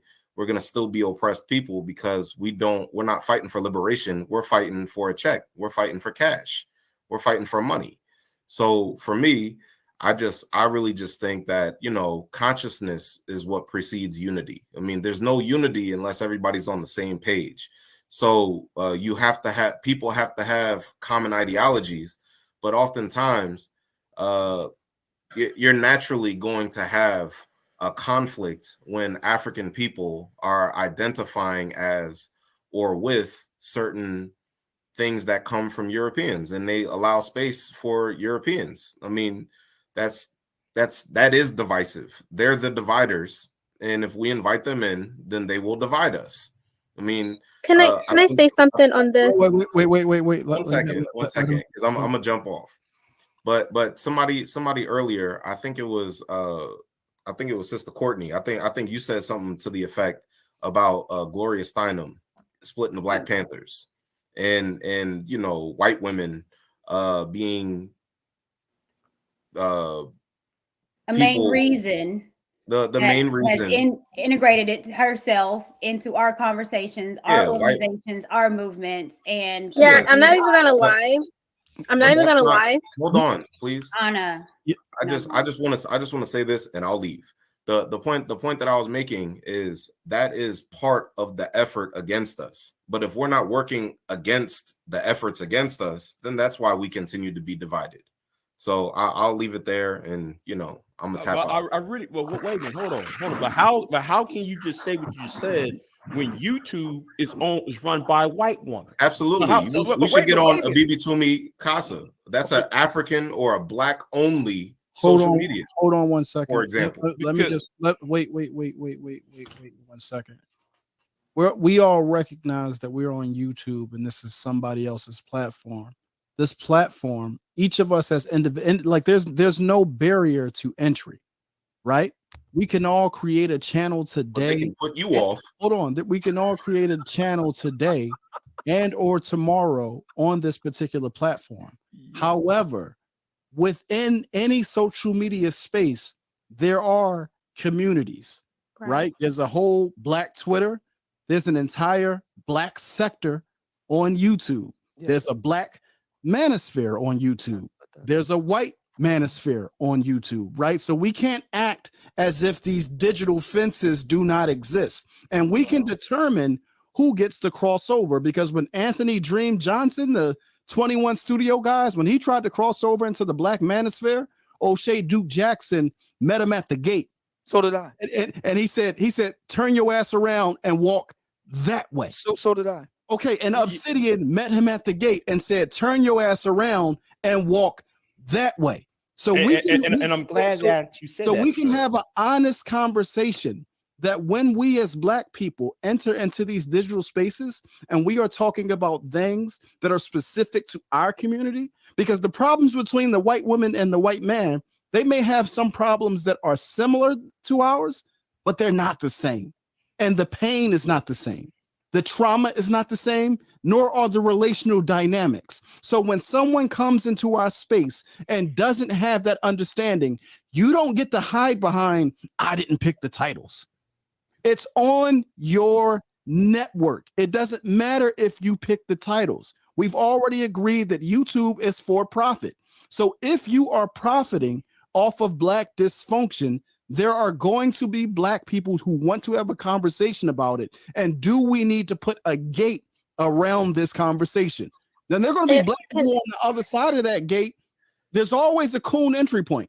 There'll be Black people on the other side of the gate who are more than willing to have the conversation.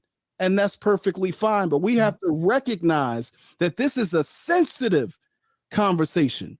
And can I say something? Let me finish. I wasn't finished. Let me land my plane, and then I'll go to Big J, and then I'll go to Miss Anna.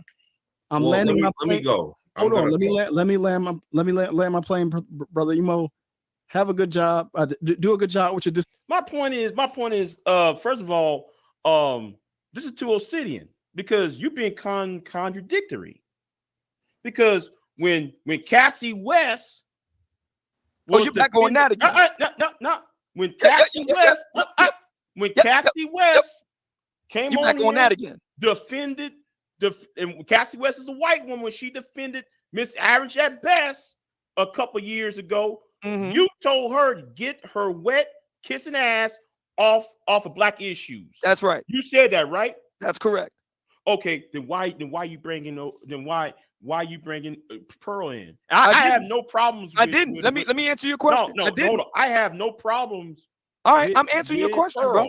You asked me a question. I'm talking about the contradictory. You asking me a question. Can I answer your question? Can I answer your question? Go ahead. I didn't bring Just Pearly Things in. I say this again. My entry point with Just Pearly Things was Hafez. I was addressing him. And I find it interesting that nobody here, starting with the founder of the feast here, has any interest in addressing him, a Black man, but we're going to put all the focus on white women. I addressed Hafez just like I addressed Hafez with Coach Greg Adams. I turned right around and addressed Hafez with just Pearly Things. I was talking about him, not her. Right, and I understand that. I understand that though, Obsidian. I understand that part because some of these arguments here that this discussion is kind of somewhat dishonest because you didn't really brown it in here. But the point is, you and O'Shea and others kept having her picture up there as avatars when she roasting him. Brother, I did not start posting up pictures of just Pearly Things. Omar Wiley started that before I did. Can I say something? Let's try this again. So let's try this again. I was addressing Hafez, and I find it interesting. Can I just say a few statements? That we can't talk about a black man, but we can spend all this time talking about a white woman. Wait. I just want to say something. Let me moderate between Big J and. But then I'll hop off afterwards. Okay. Go ahead. You jump in, Miss Anna Margaret. Go ahead, jump in. Say your yes. As a generation growing within this generation, if that makes sense, me and my cousins, we watch this type of content and it makes me sad. And I'm going to be honest with you. Hopefully I can get my point across without people feeling offended. But as someone who is considered black and hearing so much that white women are better than me or Latinas or all of these other races of women are better than me, I'm going to be honest with you. It makes me hate my skin. I hate my skin. I hate my hair texture. And I kind of wish I looked white so I wouldn't have to be stereotyped in such a negative manner. Now, I'm going to be honest with you. A lot of people in my generation, we don't have black children. A lot of us in our generation, we got white passing mixed race children. So I'm going to be honest with you. We're breeding ourselves out. And there's a division. And I'm going to be honest with you. All I hear that's being spread alone is black women being stereotyped. But these are the same men who don't like it when white men stereotype them. You understand? Yeah, Sister. So I just hold on 1 second. First sorry. of all, hold on. I appreciate you sharing your perspective, but I would like to allow Sister Monica to respond because I think that she's the most qualified on this panel to respond to what you just said. Yes, I just want to say that, and I just want to exit off. A lot of like me, I don't want my kids to come out black because then they're going to be stereotyped as the least desired. No woman wants to feel like the least desired because a woman is determined based on their beauty. And if you're constantly hearing that white women are better looking and white women are this, it is going to put insecurities onto us. So I just kind of feel like what they're doing is okay. I don't think black men are saying that. Black men are not saying that. When men travel abroad, men historically or in general say over and over again that they prefer black women, whether they're foreign black women or women of whatever background. We want traditional. I think most brothers want traditional black women that were raised in traditional homes that understand order and balance. It sounds like to me this young lady has some issues within herself. Is there a percentage of men that perhaps I'm sure a level of disdain for black women? I guess I don't know to the point, but by and large from the guys I know from my own small sample size, they like natural women and they like black women. They just don't like the behaviors and the attitudes of modern black women in the West, and so I think that's the crux of the issue. I'm gonna end this at some point, but I want you to get you guys perspective on this as I heard about it Sunday. And we're going to finish playing and we're going to end it at some point. Because in general, the black community has always, in my eyes, have been a failure. But my thing is, what they're doing is not really helping. It really is just beating a dead horse because, well, it's not beating a dead horse because what is being accomplished is a bigger division. And allowing white women to come into the space, they're just basically feeding off of our insecurities.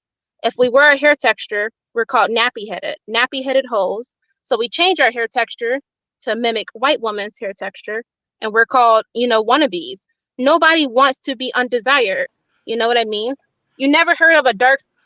Yeah, I don't know. Everybody's experience is different. I just did a show about natural hair, and overwhelmingly, black men say they like natural women. It's natural hair as long as it's neat and clean and it's kept. But yeah, one could argue this sounds like victimhood. You're talking about victimhood, and then one will also argue, do you really care about what black men want? And then she said black race is a history of failure. That's a lie. I think what we've been through as a people supersedes any other ethnic group of people, and so this whole thing is convoluted. This whole conversation is convoluted. There's so many different vestiges that need to be addressed because this whole issue is very nuanced and there's so many moving parts. But let's get back to it, guys. Hold tight. Skin baddie.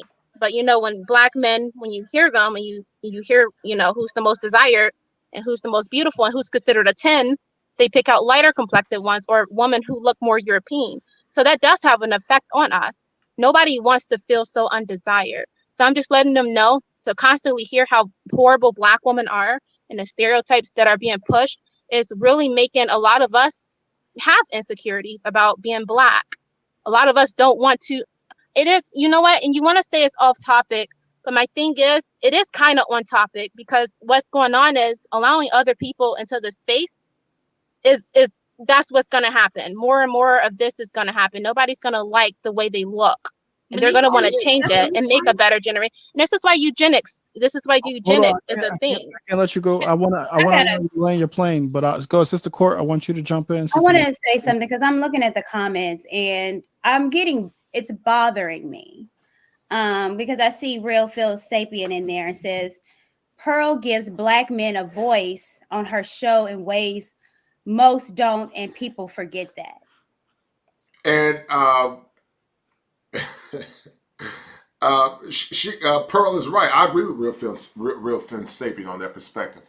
How many times have there been platforms to advocate or give voice to the needs and the concerns of black men? A lot of this stuff is getting lost in minutia. We're conflating race with male advocacy as it relates to the needs of black men. You know, even with the elections coming up, some got upset because some black men voted for Trump. And they said, well, he was a racist. But black men were concerned about whether he was a racist because we know that Joe Biden historically and Kamala Harris historically have used means to control and to minimize the importance of black men. But what these women don't understand is that black men are open and receptive to women coming in our spaces, even though we are reluctant to some degree because we don't know what their overall agenda is. But if it's for male advocacy and male empowerment and making sure we get our needs met, then we don't give a damn if she's red, green, blue, or white. You can't pick and choose when you want to more or less protest against the struggles of black men. I agree with Real Femme Sapien on this issue. A young woman that has a background that's not, that has, you know, people of color in her background. You know, but we're making it about race per se. But where were these women that were advocating historically and consistently about the needs of black men and what our needs are and wants are? And the same women that joined the hands of white supremacy in the current oppression that our men are dealing with now to some degree with unjust laws because they were compromised because they wanted power. And so that's the hypocrisy that I see. I think Real Femme Sapien and Just Pearly, for the sake of advocacy, is what make their war cry more salient, to say the least. And to say that it's almost like they're trying to paint a picture that this woman is just using black exploitation, and all her shows is about exploiting the black women. But I think her show is about women in the West and how women in the West, with black women included, cause a lot of the chaos that we see. And then we talk about, people talk about, what was the terminology? Profiting off of black folks. Well, you know, if you want to put it out in the universe on TikTok, they can't talk about something that does not exist. Why don't you work and do the shallow work to clean up your image? But sadly, when other black women call out dysfunctional black behavior, many times those same women are under a lot of scrutiny as well. So you can't win for losing because, as I said, this thing is very convoluted. But hold tight, guys. We'll get back to it. Give me 1 minute.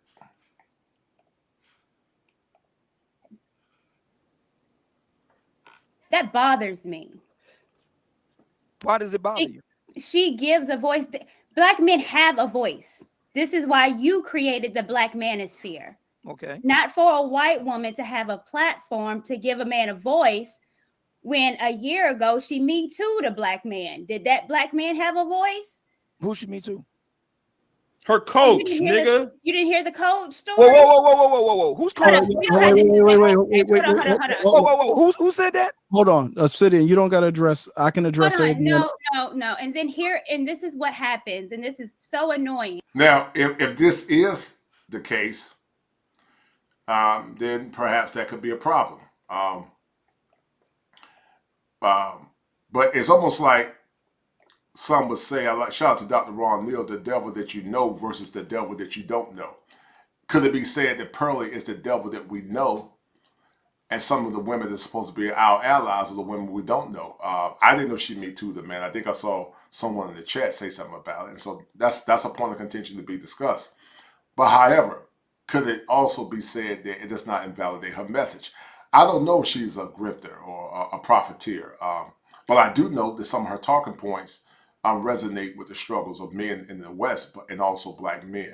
When you said let her come into a space, there's no barrier of entry in this whole conversation. But it's interesting to say the least. So hold tight. We're gonna hold tight. Keep listening. Give me a minute. If that's the case, then that's a problem. But yeah, that's a problem. But you know, I would love to hear both sides of the story before I make a fair judgment. But that's an issue.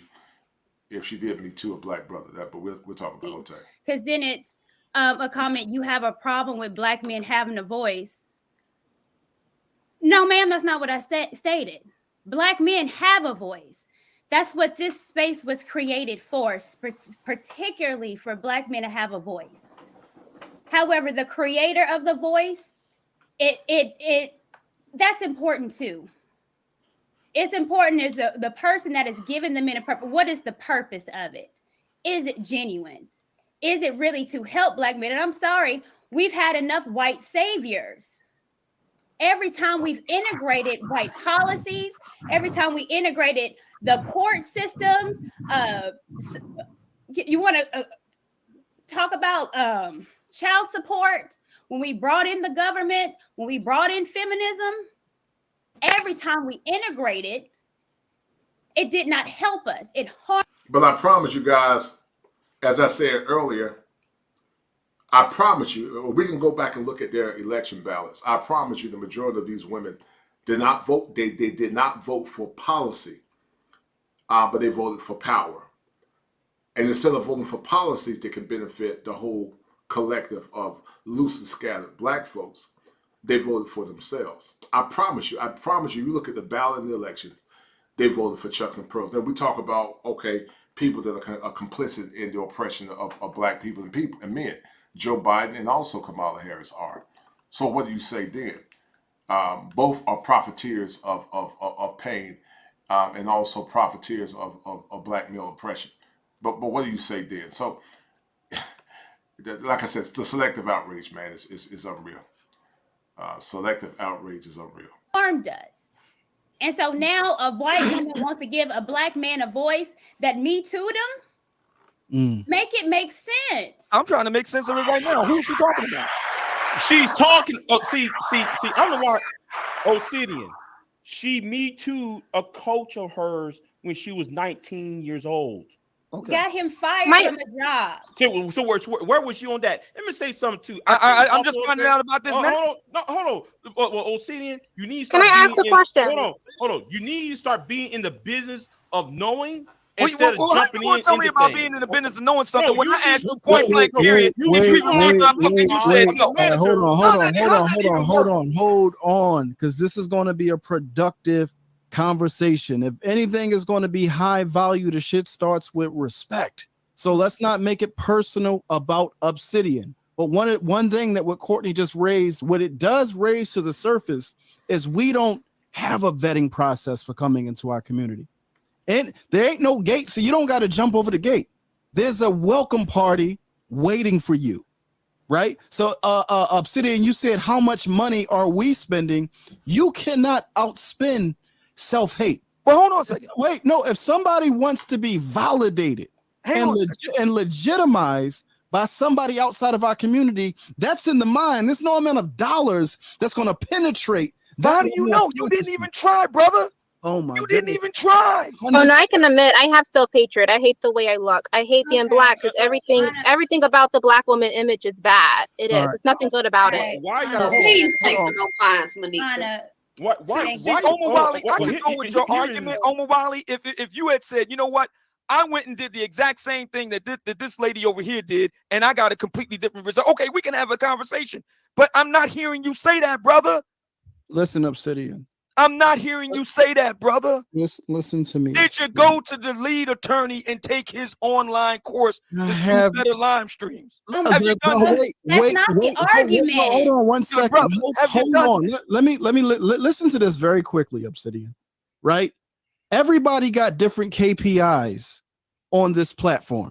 For some people, their KPIs are views, subscribers, likes, and money. Okay. Perfectly fine. The lead attorney, he does a phenomenal job creating gossip content. I ain't got no problem with him doing that because so does Harvey Levin from TMZ.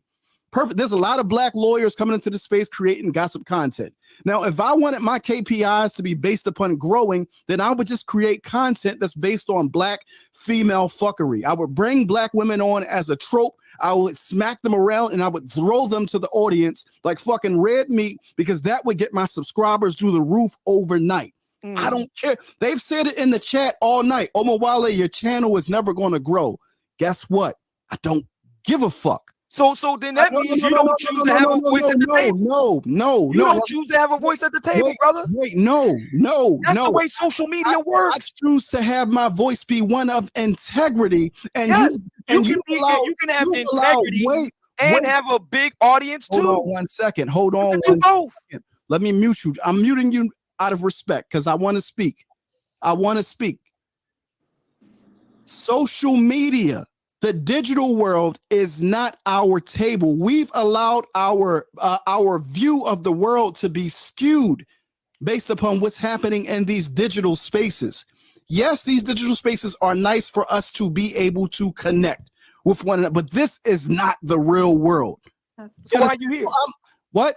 Why are you here? I'm here because this is not the real world. Why aren't you in the real world doing what you do? I'm here because I'm having a conversation with you right now. Okay, so you want to use the same platform. Wait. I'm actually very active in the real world with organizing. I'm on the ground in my community, active. So like we can't talk about that, but what I'm trying to do in this toxic gender war space that exists, I'm trying to something about it. Wait, that's what I'm not gonna curse. You know, Obsidian, you gotta chill. What I'm doing, and I've already, why do you think you're here, Obsidian? Man, you don't agree on much. I don't agree on much with a lot of people who come onto the channel, but I'm not trying to, like Sir Hell said, he said we break each other up on Talented 10th, the Divine Nine, Baptist, Muslim, Christian. I'm literally trying to foster a space where black people who think differently, who typically do not speak to one another, can come to hear and to be heard. That's what this space is. So I'm trying to have conversations about serious topics, and I think that black mating and dating is a serious topic. So I'm arguing that we should gatekeep it. We should put a fence around it. I saw Pearl in the chat talking about, you know, I'm hiring a recruiter if you have a problem. Hold on, who the fuck you think you're talking to? A joke. You can't hire me. You can hire other black men who are enjoying you profiting off of this fucking. Wait, that's the girl we talking about, Pearl? Look, Woman Wally, here's the problem I have with you. What she's not gonna do is get on this platform. Here's the problem I got with you, brother. Here's the problem I got with you, brother. Obsidian. The problem I got with you is wait, Obsidian. I just didn't let Big J have a personal critique of you. So we're keeping it on the conversation. I am keeping it on the conversation. Okay. What's your point? talking about you personally? Hold on. It's not personal. I'm talking about the conversation. Listen, if you want to have a gatekeep conversation, if you want to keep it black, you gotta do the business. You gotta do the business. Okay. I'm sorry, man. You gotta do the business. I'm sorry. Lots of pro-blacks keep losing because they don't want to do the business. Let me ask you this, and I want to get everybody else into the conversation, but I just want to ask you one question because you keep talking about the business. How did you get Anthony Dream Johnson out of here? How did I do it? Yeah. I basically told him, well, on uncertain terms, I respect what you do. I have mad respect for what you do. I particularly respected your takedown to Donovan Sharp. Oh, with regard to my brother, with regard to my brother Kevin Samuels, I don't think that you have any truck on this. Hold on. So you mean you didn't go spend a big bag of money and start buying classes and sit at the feet of Kevin Samuels in order to say that Anthony Dream Johnson can't be here? Absolutely, You didn't do that. Absolutely. So why are you telling me to do that? Because you're not me. Because you're not me. All right, so I tell you what, Obsidian, I'm gonna go ahead. I ain't even hit the flush on you. I wish I had the flush. I got it over here. wish I ain't you got the hadn't flush. done that. I wish you hadn't done There that. go the flush right there. Obsidian, I love you, but you gotta go. All right. But let me say this. But I wish you had not flushed Obsidian, because Obsidian had lied right there, because he forgot about Turfling Monkey. Obsidian brought in Turfling Monkey and Jared Taylor. When Jared Taylor was talking.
I'm tired of America, so I'm hitting Richie on the net. I got the tickets, that's a bet. We need the link, my brother set it up. Damn, I didn't had enough. Ooh, I won't lie. Can I get a little shake with them fries? My skin tone is matching your eyes. Black men, you know we like them thighs. And baby, she can do it all. Your land is my land. Cut through. Are you a victim of brokenness and despair? A broken man is a hopeless man, and a hopeless man is a very dangerous man. Many times, many of you young men that are listening come from homes that are very toxic and very dysfunctional. And because of that, many of you have deferred your power in many ways to the point it's led over into your social life, and many times led over into your relationships. If you guys are dealing with mental health pathologies, conscious and unconscious, come see me at kosherclinician@gmail.com. That's kosherclinician@gmail.com. It's important that you deal with your mental health in order to be a better person for yourself, your loved ones, and also your community.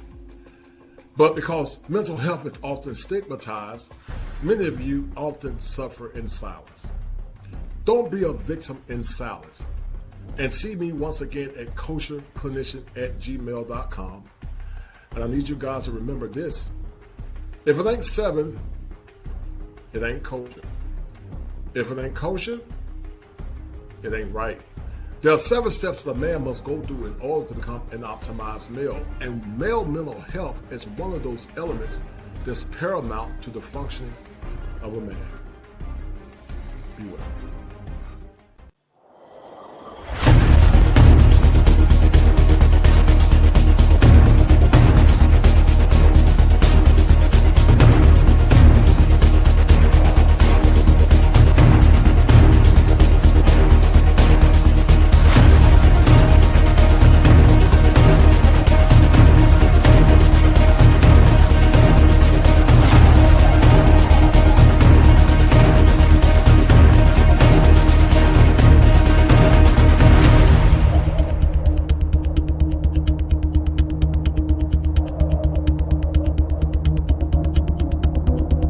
Pain. I've been there, locked up inside my head, broken from fear, illusions, disappointment, and hopelessness. Who heard me in my silence, where being a man means nothing? Despair.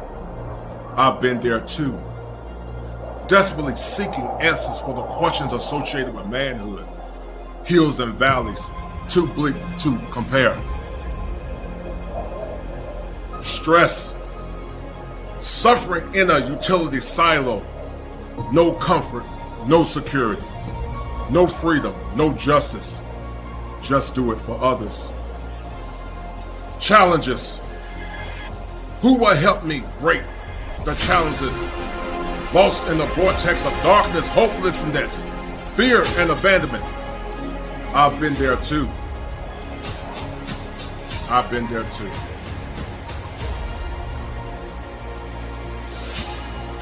Take the next step to your destiny.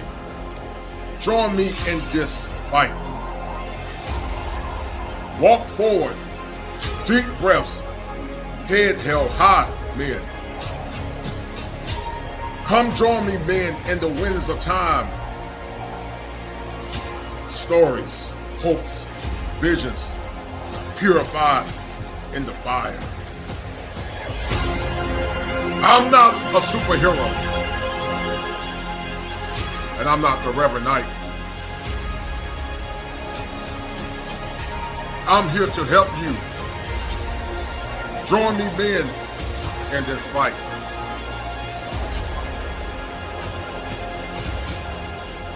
Break the chains of your mind.